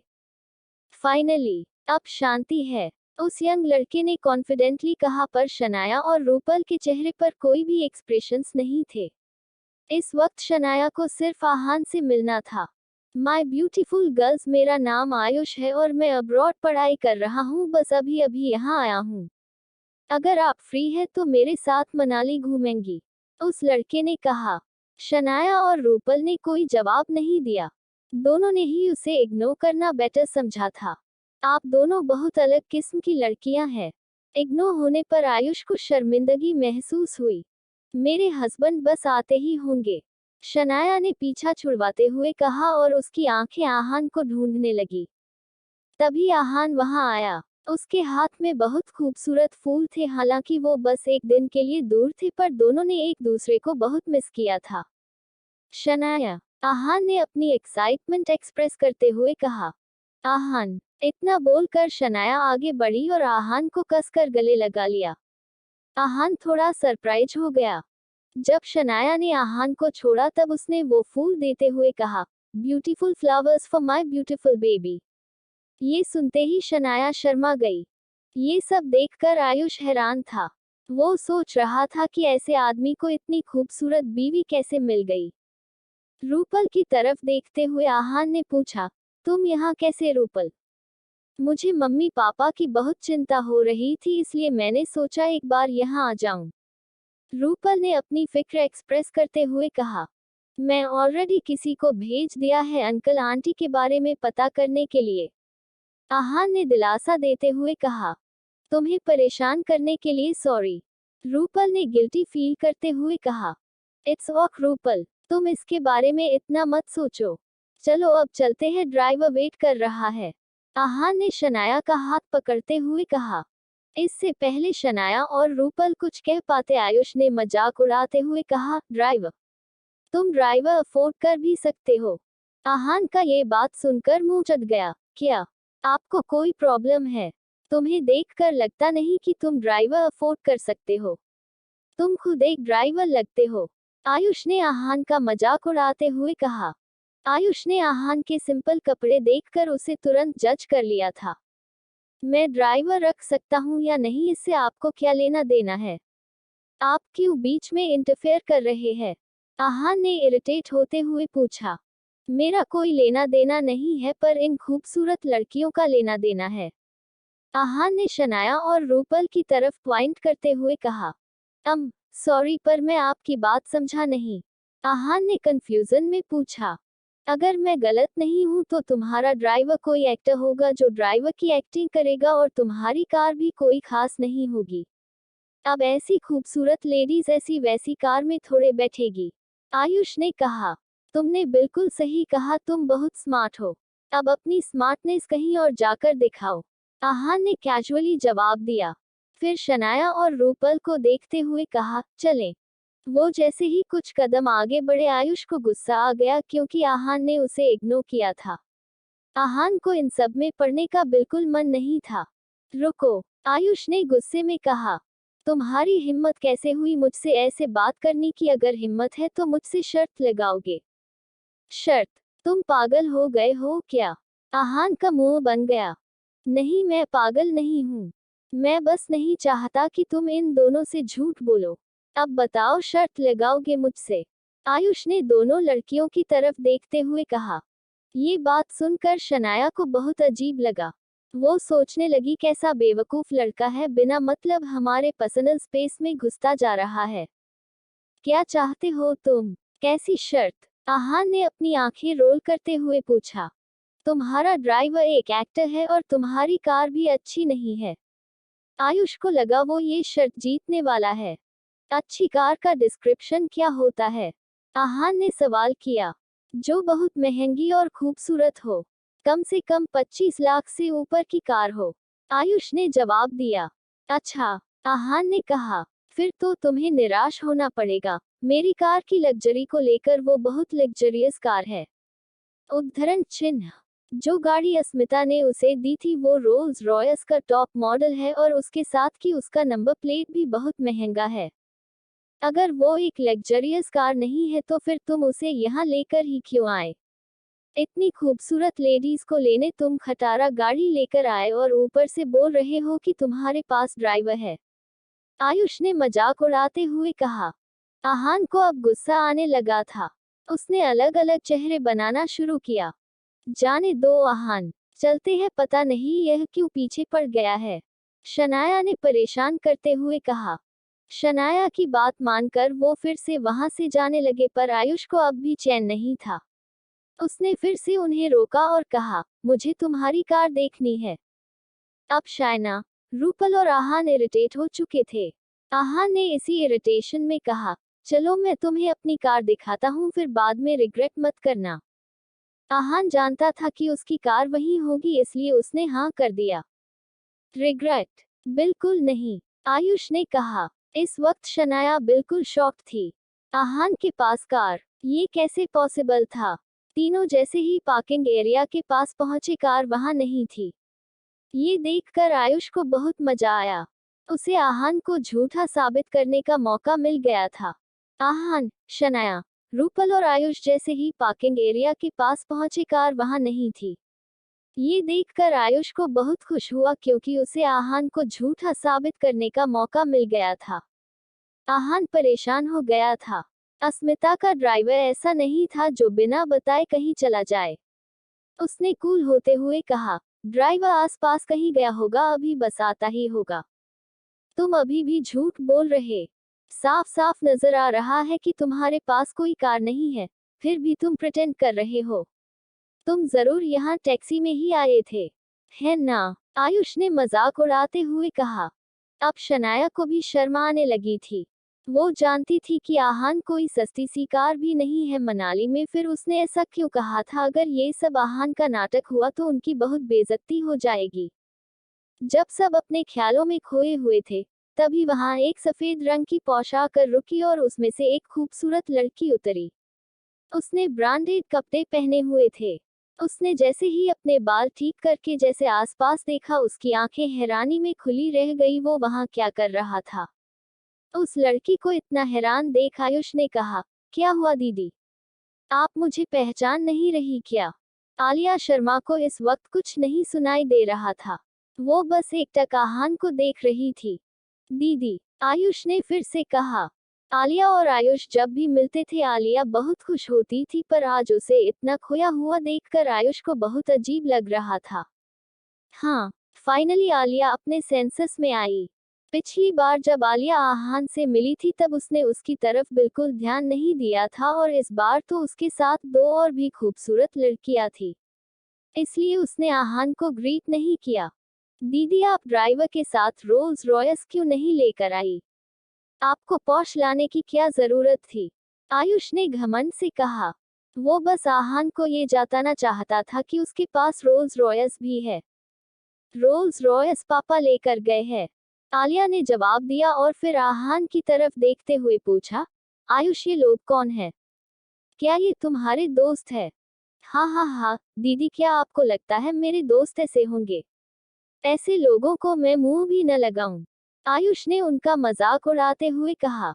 आयुष, तुम्हारे कहने का मतलब क्या है? आलिया समझ गई थी कि आयुष और आहान के बीच जरूर कुछ हुआ था, पर उसका पागल भाई आहान को जानता नहीं था और उसका मजाक उड़ा रहा था। इसने ऐसे कपड़े पहने हैं पर फिर भी कह रहा था कि इसके पास लग्जरी कार और ड्राइवर है।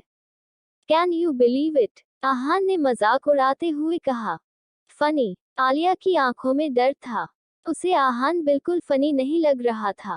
कुछ समय पहले का आहान का रूप आलिया ने देखा था, इसलिए वो जानती थी कि आहान कैसा है, और उस इडियट आयुष ने आहान को ऑफेंड कर दिया था।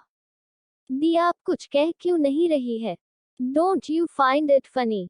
आयुष शॉकेड था। हमेशा एटीट्यूड में रहने वाली लड़की आज आहान को देखकर इतना डरी हुई क्यों थी? शनाया ने भी ये सब नोटिस किया था। आलिया का एक्सप्रेशन आहान को लेकर बहुत अलग था। उसे लग रहा था कुछ तो गड़बड़ थी। उसके इंस्टिंक्ट गलत नहीं होते थे। क्या आलिया आहान को जानती थी? क्या एक ही दिन में किसी ने आहान को सेड्यूस किया था? ये सब सोचकर शनाया थोड़ा सा बेचैन हो गई थी। सिर्फ इतना ही नहीं, आहान को भी बहुत गुस्सा आ रहा था। वो ये सोचकर परेशान था कि जहां भी वो जाता था ये आलिया वहां कैसे पहुंच जाती थी। आहान जैसे ही इस सिचुएशन को हैंडल करने के बारे में सोच रहा था, तभी वहां रोल्स रॉयस आकर रुकी। वो गाड़ी लेटेस्ट मॉडल था और साथ को उसकी नंबर प्लेट भी प्रीमियम थी। Oh my God, such a premium car with a premium number, Ayush ने सरप्राइज होते हुए कहा। उसे कार्स के बारे में बहुत नॉलेज थी क्योंकि उसके घर भी एक रोल्स रॉयस थी जो लो क्वालिटी मॉडल थी। आयुष को बहुत जलन हो रही थी। उसके पास ऐसी कार क्यों नहीं थी? ये सब थॉट्स उसके मन में चल रहे थे कि तभी वो कार उनके सामने आकर रुकी। दी, क्या ये कार हमारी है? आयुष ने बहुत ज्यादा एक्साइटमेंट से पूछा। वो बस सोच रहा था कि काश उसके पास रोल्स रॉयस होती, और उतने में ही रोल्स रॉयस उसके सामने आकर रुक गई। ये सुनकर आलिया शर्म से पानी पानी हो गई। उसे समझ नहीं आ रहा था कि वो कहाँ जाकर अपना मुंह छुपाए। तुम हमारी फैमिली को जानते नहीं हो क्या? क्या तुम्हें लगता है पापा कभी भी ये कार लेने की सोचेंगे? इडियट, आलिया ने दांत पीसते हुए मन ही मन में कहा। इससे पहले आलिया आयुष से कुछ कह पाती, आयुष गाड़ी की तरफ बढ़ा और उसे निहारने लगा। उसने मन में ये सोच लिया था कि ये गाड़ी उसी की है। तभी कार का दरवाजा खुला और उसमें से एक अधेड़ उम्र का आदमी उतरा। वो भागते हुए आहान के सामने आकर खड़ा हो गया। उसने डरते हुए आहान से कहा, mister Aahan, I am really sorry. मेरा पेट सही नहीं लग रहा था इसलिए। मिस्टर आहान, ये शब्द आयुष को गाल पर थप्पड़ जैसे पड़े। उसके कदम अचानक से रुक गए और उसे विश्वास नहीं हो रहा था कि उसने अभी अभी क्या देखा और सुना था। इट्स ऑल, ऐसा किसी के साथ भी हो सकता है। जब तक गलती जानबूझकर ना की गई हो तब तक मैं तुम्हें माफ कर सकता हूँ। आहान ने बहुत कामली कहा। थैंक यू, मिस्टर आहान, उस ड्राइवर ने अपना ग्रैटिट्यूड एक्सप्रेस करते हुए कहा। आहान ने ड्राइवर को पहले ही कह दिया था कि वो उसे यंग मास्टर कहकर ना बुलाए और इस बात की अच्छे से गांठ बांध ले। ब्रदर, क्या ये कार तुम्हारी है? आयुष ने अपना थूक निगलते हुए पूछा। नहीं नहीं, रेंट की है, आहान ने सीरियस टोन में जवाब दिया। शॉक की वजह से आयुष 2 कदम पीछे हो गया। कौन है जो रोल्स रॉयस रेंट करता है, वो भी इतने प्रीमियम नंबर प्लेट की? शनाया और रूपल दोनों ही अजीब शक के साथ वहां खड़ी ये सब देख रही थी। उन्हें समझ नहीं आ रहा था कि वो आहान की बातों पर यकीन करे या नहीं। ऊपर से उस ड्राइवर का डर भी कोई नाटक नहीं लग रहा था। अब सवाल ये था कि आहान ने है कर रेंट कहां से की और क्यों की। दोनों लड़कियां एक दूसरे को इसी कंफ्यूजन के साथ देख रही थी। आयुष अब शर्मिंदा था। भाई, आप मजाक क्यों कर रहे हैं? ऐसा कौन होगा जिसे गाड़ी रेंट पर देनी पड़े? पैसों की कमी मुझे ही है, तुम तो देख ही सकते हो मेरे कपड़े ऐसे हैं। आहान ने ताना मरते हुए कहा। हाँ हाँ, मैं तो बस आपके साथ मजाक कर रहा था, इसे अपने दिल पे मत लगाए, आयुष ने नर्वसली कहा। ओह, तो आप मजाक कर रहे थे। आहान को उससे बात करने में कोई दिलचस्पी नहीं थी। वो शनाया और रूपल की तरफ मुड़ा और बोला, चलें। हाँ। दोनों ने हामी में अपनी गर्दन हिला दी, फिर तीनों गाड़ी में बैठे और गाड़ी स्पीड से वहां से निकल गई। उनके जाते ही आलिया ने आयुष की तरफ गुस्से से देखा और अपने दांत पीसते हुए कहा, यू इडियट। अब आलिया चाहकर भी आहान के साथ दोस्ती नहीं कर सकती थी। पहले उसकी गलती की वजह से वो अपना इंप्रेशन खराब कर चुकी थी और बाकी की कसर उसके भाई ने पूरी कर दी थी। दी, आप मुझे क्यों डांट है? वो सिर्फ अमीर ही तो है। ऐसा तो नहीं है कि हम ये कर नहीं ले सकते। आयुष ने नाराज होते हुए कहा। वो गाड़ी अफोर्ड तो कर सकते थे, पर उनके पापा कार पर कभी इतना खर्चा नहीं करते। अच्छा, इतना कितना पैसा है? स्टूपिड आयुष, तुम्हें पता भी है 2 दिन में उस आदमी ने मनाली में क्या क्या कर दिया है? आलिया ने गुस्से में कहा। ऐसा भी क्या कर दिया था उसने? दी, आयुष ने इरिटेट होते हुए पूछा। उसने रजत चौधरी और अभिषेक चोपड़ा का एक एक हाथ तोड़ दिया था वशिष्ठ हाउस में। Do you understand what that means? Alia ने उसे समझाते हुए बोला। व्हाट? आयुष जानता था दोनों ही बहुत हाई प्रोफाइल लोग थे, इसलिए उसे बहुत तेज झटका लगा। सिर्फ इतना ही नहीं, चौधरी फैमिली और चोपड़ा फैमिली उससे बदला भी नहीं लेना चाहती। दोनों फैमिलीज उसके सामने कुछ भी नहीं है। आलिया ने आह भरते हुए कहा। आयुष का चेहरा डर के मारे पीला पड़ गया था। उसका कैसा बैकग्राउंड होगा? क्या वो आयुष के साथ भी ऐसा कुछ करेगा? दी, क्या वो मेरे साथ भी ऐसा कुछ कर सकता है? वो मुझे मरेगा तो नहीं? आयुष ने डरते हुए पूछा। अब डर लग रहा है। ये सब करने से पहले क्यों नहीं सोचा? आलिया ने गुस्से में कहा। फिर उसने एक लंबी सांस ली और कहा, आई डोंट थिंक वो ऐसा कुछ करेगा। वो तुम्हें माफ कर देगा। इतनी छोटी बातों पे वो ज्यादा भाव देता नहीं है। आप तो उसे जानती है, अगर ऐसा कुछ हो तो आप मुझे बचा लेना। आहान ने प्लीड करते हुए कहा। शट अप आयुष, मैं उसे इतना भी नहीं जानती हूँ। तुम न घर चलो, देखते हैं डैड तुमसे कैसे डील करते हैं। आलिया ने कहा। आलिया ने डिसाइड किया कि वो अपने पापा को सब बताएगी ताकि वो वर्स्ट के लिए प्रिपेयर रहे। उधर शनाया के मन में बहुत सारे सवाल थे। वो लगातार आहान को देख रही थी। फाइनली उसने पूछा, आहान, ये कार किसकी है? आहान कुछ दिन पहले भी ऐसी कार लेकर शनाया को पिक करने उसके ऑफिस आया था। ये कार, आहान कहना चाहता था कि ये कार उसके क्लासमेट की, पर उतने में ही शनाया ने उसे काटते हुए कहा, ये मत कहना कि ये तुम्हारे क्लासमेट की है। मैं तुम्हारे कैक्समेट्स को जानती हूँ। Tell me the truth. Aahan का गला जैसे बिल्कुल सूख गया था। अब उसके पास कोई जवाब नहीं था। वो कब तक क्लासमेट्स का बहाना यूज कर सकता था? शनाया और रूपल दोनों ही उसे क्यूरियसली देख रहे थे। रूपल सोच रही थी कि ये कोई मामूली इंसान नहीं है, कोई तो बहुत बड़ी बात है। इसके लिए सबसे डील करना इतना आसान कैसे है? भले वो रॉकी हो या चौधरी फैमिली। ऐसा नहीं था वो कमजोर थे, बट आहान कुछ ज्यादा ही स्ट्रांग था। आहान की कंफ्यूजन देखकर शनाया समझ गई थी कि वो ये बात आगे शेयर करने में इनकम्फर्टेबल हो रहा था और कहीं ना कहीं वो भी अभी सच नहीं जानना चाहती थी। शनाया के लिए ये इम्पोर्टेंट था कि आहान उसके साथ था और वो उससे प्यार करती थी। लेट इट बी आहान, तुम जब कंफर्टेबल हो तब मुझसे ये बात शेयर कर सकते हो। आई ट्रस्ट यू और मेरे लिए ये इम्पोर्टेंट है कि तुम मेरे साथ हो। शनाया ने प्यार से कहा। शनाया, आई प्रॉमिस, मैं तुम्हें टाइम आने पर सब कुछ बताऊंगा। आहान ने कहा। इतना सुनकर शनाया ने प्यार से अपना हाथ आहान के हाथ पर रख दिया। ये सब देखकर रूपल बहुत खुश थी। जब शनाया की शादी आहान से फिक्स हुई थी तब वो उसे बिल्कुल पसंद नहीं करती थी, पर अब वो जान गई थी कि आहान कोई मामूली आदमी नहीं था। वो शनाया से प्यार करता था और साथ को अपने सच को भी छुपा रहा था। उसके बाद सब एक रेस्टोरेंट में पहुंचे। लंच करने के बाद शनाया ने कहा, चलो शॉपिंग करने चलते हैं। आहान शनाया की बात को माना नहीं कर पाया। 3 साल में मुश्किल से उन्होंने 7 से 8 बार शॉपिंग की होगी।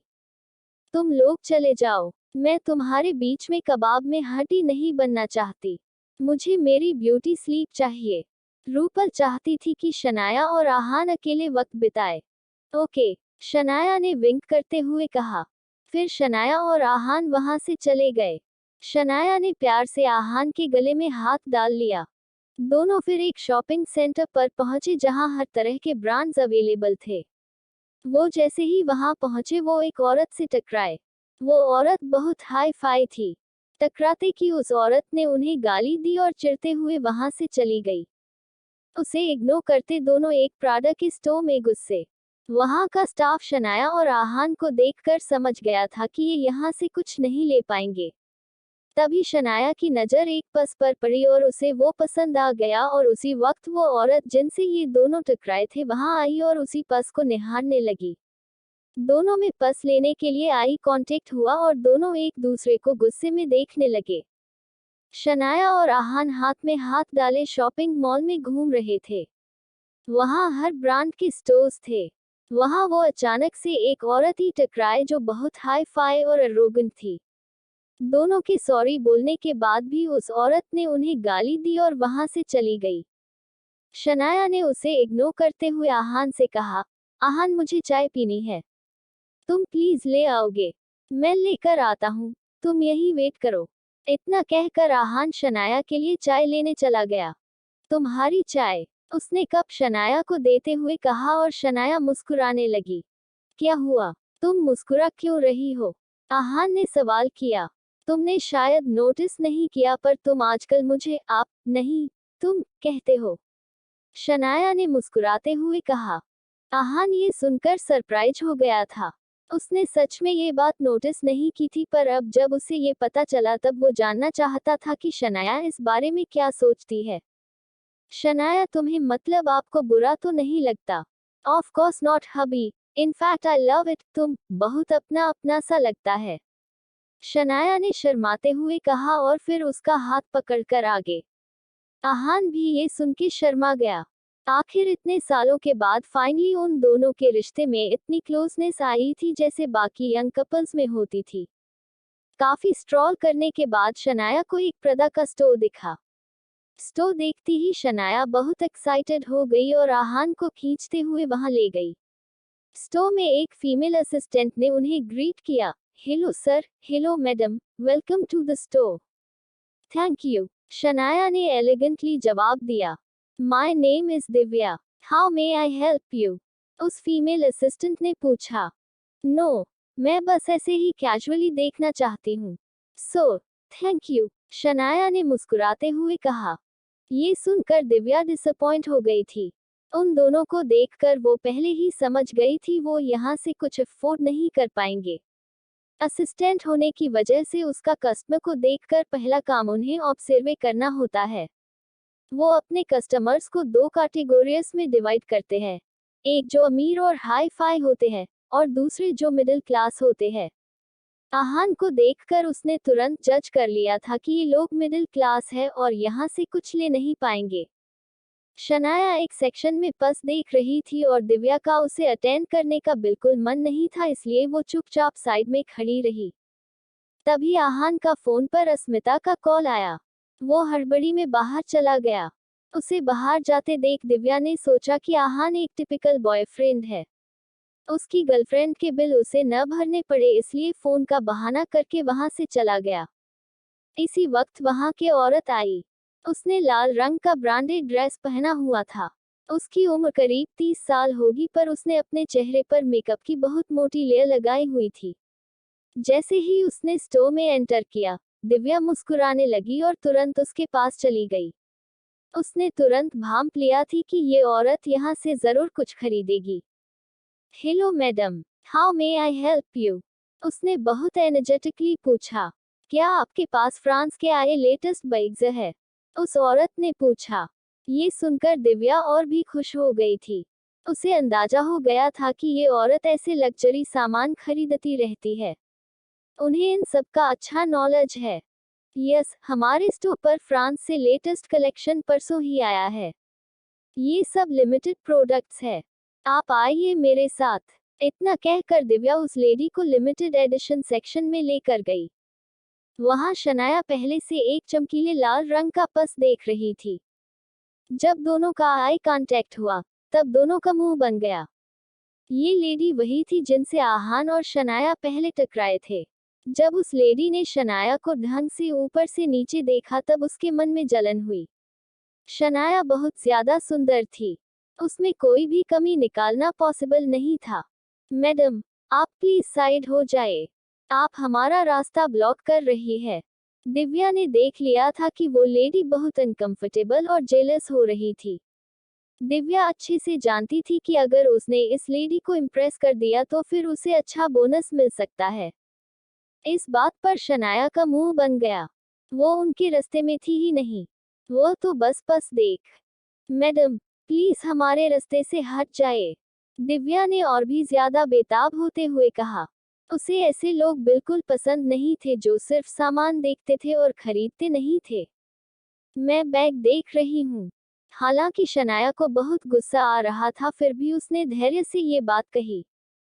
कौन सा बैग? ये बैग जो आप अफोर्ड भी नहीं कर सकती, दिव्या ने ताना मारते हुए कहा। हालांकि शनाया के कपड़े ब्रांडेड थे और वो दिखने में ही हाई प्रोफाइल थी, पर फिर भी दिव्या को लगा कि वो ये बैग अफोर्ड नहीं कर सकती थी। एक्सक्यूज मी, आप कहना क्या चाहती है? शनाया के चेहरे के एक्सप्रेशन बिल्कुल बदल गए थे।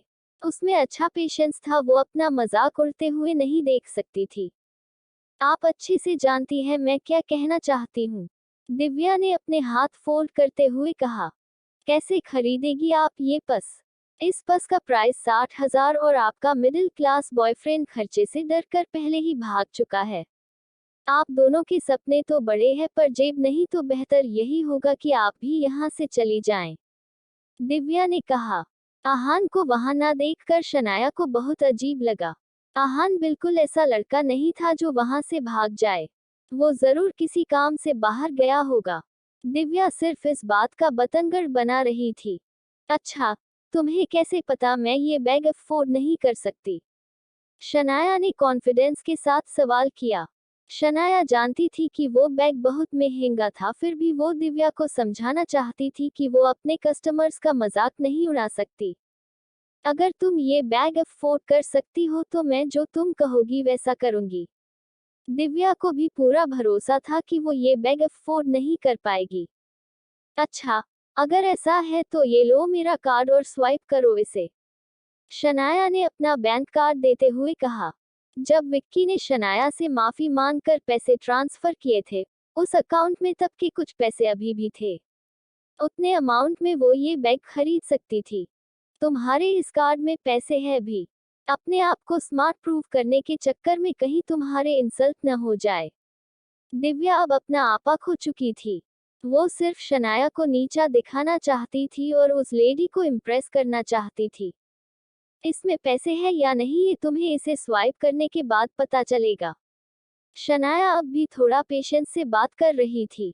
उसका पारा इतनी आसानी से नहीं चढ़ता था।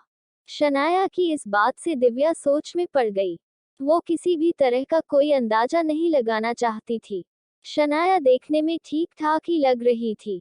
ऐसा हो सकता था कि उसके पास पैसे हो, और अगर ऐसा होता तो दिव्या की बहुत बेइज्जती हो जाती। तभी उस लेडी ने कहा, मुझे ये बैग चाहिए, तुम इसे मेरे लिए पैक कर दो। ये सुनते ही दिव्या के चेहरे पर चमक आ गई। दिव्या जानती थी कि वो लेडी शनाया और उसकी आर्ग्यूमेंट से खुश थी और अब उसे रिवॉर्ड देना चाहती थी। यस मैडम, अभी करती हूँ। ये सब देखकर शनाया शॉकेड थी। ये पर्स पहले मैंने देखा था। ओह, तो तुमने देखा और ये तुम्हारा हो गया? उस लेडी ने पूछा। फर्स्ट कम फर्स्ट सर्व के बारे में सुना है कभी? अब शनाया को गुस्सा रहा था। वो लेडी बहुत अरोगेंट थी। ये बात शनाया पहले से जानती थी। मुझे पहले आने से कोई मतलब नहीं है, मुझे बस ये पर्स लेने से मतलब है, उस लेडी ने कहा। शनाया किसी भी बहस में नहीं पड़ना चाहती थी। ऊपर से वहां आहान भी नहीं था, इसलिए उसने वहां से जाना ही बेटर समझा।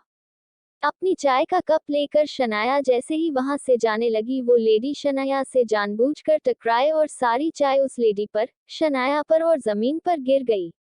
शनाया ने कुछ नहीं बोला, पर वो लेडी जोर से चिल्लाए और शनाया को कसकर थप्पड़ मारा। चलना नहीं आता क्या? अब शनाया के गुस्से का कोई ठिकाना नहीं रहा था। धक्का उस लेडी ने मारा था और वही उसे चलने के ढंग बता रही थी। शनाया ने जैसे ही उसे थप्पड़ मारने के लिए हाथ उठाया, उस लेडी ने जोर से शनाया के पेट पर लात मारी और शनाया एक प्लेटफॉर्म से टकराकर गिर गई। शनाया के सिर से खून बहने लगा था और वो बेहोश हो गई। हाँ, मुझे मारने चली थी, उस लेडी ने बहुत एटीट्यूड के साथ कहा। दिव्या शनाया को इग्नोर करते हुए तुरंत उस लेडी के पास गई। मैडम, आप ठीक है ना? हाँ, मैं बिल्कुल ठीक हूँ, पर मैं चाहती हूँ कि तुम इस लड़की को 3-4 थप्पड़ और मारो। तुम इससे जितना जोर से थप्पड़ मारोगी मैं तुम्हें उतने ज्यादा पैसे दूंगी। वो लेडी शनाया की खूबसूरती से जलती थी, इसलिए वो चाहती थी कि उसका चेहरा बिगड़ जाए। दिव्या उस लेडी की बात सुनकर खुश हो गई थी। उसने कभी नहीं सोचा था कि उसे किसी को थप्पड़ मारने के पैसे मिलेंगे। कितने थप्पड़ मारने हैं? कितने भी, जब तक चाहो, उस लेडी ने स्mirk करते हुए कहा। ठीक है। दिव्या जानती कि कस्टमर भगवान होता है, पर इतने पैसे मिलना बहुत बड़ी बात थी और उसके लिए पैसों से बड़ा कुछ नहीं था। इसलिए उसने आव देखा न ताव और कसकर शनाया के गाल पर थप्पड़ मारा। थप्पड़ इतना तेज था कि उसके गाल पर दिव्या का हाथ छप गया था। दिव्या की आंखों में चमक आ गई थी। एक थप्पड़ से उसने हजारों कमा लिए थे। इसी खुशी में उसने शनाया को एक थप्पड़ और मारा। तभी आहान कॉल खत्म करके स्टोर में घुसा। उसने वहां जो देखा उसे उसकी आंखें गुस्से से लाल हो गई थी। शनाया वहां बेहोश पड़ी थी और उसके सर से खून बह रहा था और वही उसके सामने दिव्या ने उसे थप्पड़ मारने के लिए तैयार थी। आहान का चेहरा गुस्से से लाल था। उसे इतना गुस्सा शायद पहले कभी नहीं आया था। उसे शनाया की हालत बिल्कुल बर्दाश्त नहीं हो रही थी। अब तुम नहीं बचोगे, आहान ने दांत पीसते हुए कहा। अचानक से दिव्या और उस लेडी को लगा कि माहौल बिल्कुल बदल गया था। उनके माथे पर शिकन आ गए थे। दोनों ये सोचने लगे थे कि अब वो कैसे बचेंगे। आहान भागकर शनाया के पास गया। इतने में दिव्या रुक गई थी। उसने जैसे ही पीछे मुड़कर देखा, उसे आहान की गुस्से से लाल आंखें नजर आई। वो डर के मारे वहीं पर बैठी रही। उसे ऐसा लग रहा था जैसे किसी ने उसके पूरे बदन को टुकड़ों में तोड़ दिया हो। अब आहान उस यंग लेडी की तरफ मुड़ा। हालांकि उसने उस लेडी को शनाया पर हाथ उठाते हुए नहीं देखा था, पर वो समझ गया था कि ये सब उसी की वजह से हुआ था। उसकी आंखों में गुस्सा भरा हुआ था। अपनी मुट्ठी भींचते हुए आहान उस लेडी की तरफ जा रहा था। जैसे जैसे आहान आगे बढ़ रहा था, वो लेडी अपने कदम पीछे कर रही थी। क्या कर रहे हो तुम? तुम ऐसे किसी पे हाथ नहीं उठा सकते। ये कानून के खिलाफ है। वो लेडी आहान से अकेले नहीं लड़ सकती थी, इसलिए कानून की धमकी दे रही थी। अब कानून याद आया है तुम्हें? तुमने शनाया पे हाथ कैसे उठाया? आहान ने गुस्से से लाल होते हुए कहा। इस बेवकूफ लड़की की वजह से मेरी ड्रेस पर चाय गिर गई। मैंने उसे मार भी दिया तो क्या हो गया? उसने कॉन्फिडेंस से कहा। अच्छा, चाय गिराने के लिए तुमने उसके साथ ये किया, तो अब मेरी बीवी के साथ ये करने के लिए मैं तुम्हारे साथ क्या करूं? आहान ने दांत पीसते हुए कहा। तुम मेरे साथ कुछ नहीं कर सकते। मैं अभी पुलिस। इससे पहले वो लेडी अपनी बात पूरी कर पाती, आहान ने उसे खींचकर एक थप्पड़ मारा। पुलिस? तुम किसी को भी बुला लो, मुझे डर नहीं लगता। आहान अपने आप से बाहर हो चुका था। पुलिस की धमकी उसे रोक नहीं सकती थी। गुस्से में आहान स्टोर में तोड़फोड़ करने लगा। उसने वह रखे पर्स, जूते, कपड़े सब कुछ गिरा दिए थे। आहान भले ही बहुत गुस्से में था, पर वो अपनी मर्यादा जानता था और वो कभी किसी औरत पे हाथ नहीं उठता, इसलिए उसने अपना गुस्सा आसपास की हर चीज पर निकाला। आहान को ये सब करता देख दिव्या बहुत डर गई। ये देखकर दिव्या की आंखों के आगे अंधेरा छा गया था। उसे विश्वास नहीं हो रहा था कि उसने अभी अभी क्या देखा था। आहान का गुस्सा देखकर वो लेडी डर के मारे वही जमीन पर बैठकर जोर जोर से रोने लगी। पर आहान को इस बात से कोई फर्क नहीं पड़ रहा था। शनाया के साथ ऐसा करने के लिए तुम्हें इसकी सजा को भुगतनी ही पड़ेगी। अगर आप लोग इस कहानी का अगला भाग सुनना चाहते हैं, तो जल्दी से मेरे चैनल को सब्सक्राइब करें और मुझे बताएं कि आपको यह कहानी कैसी लगी।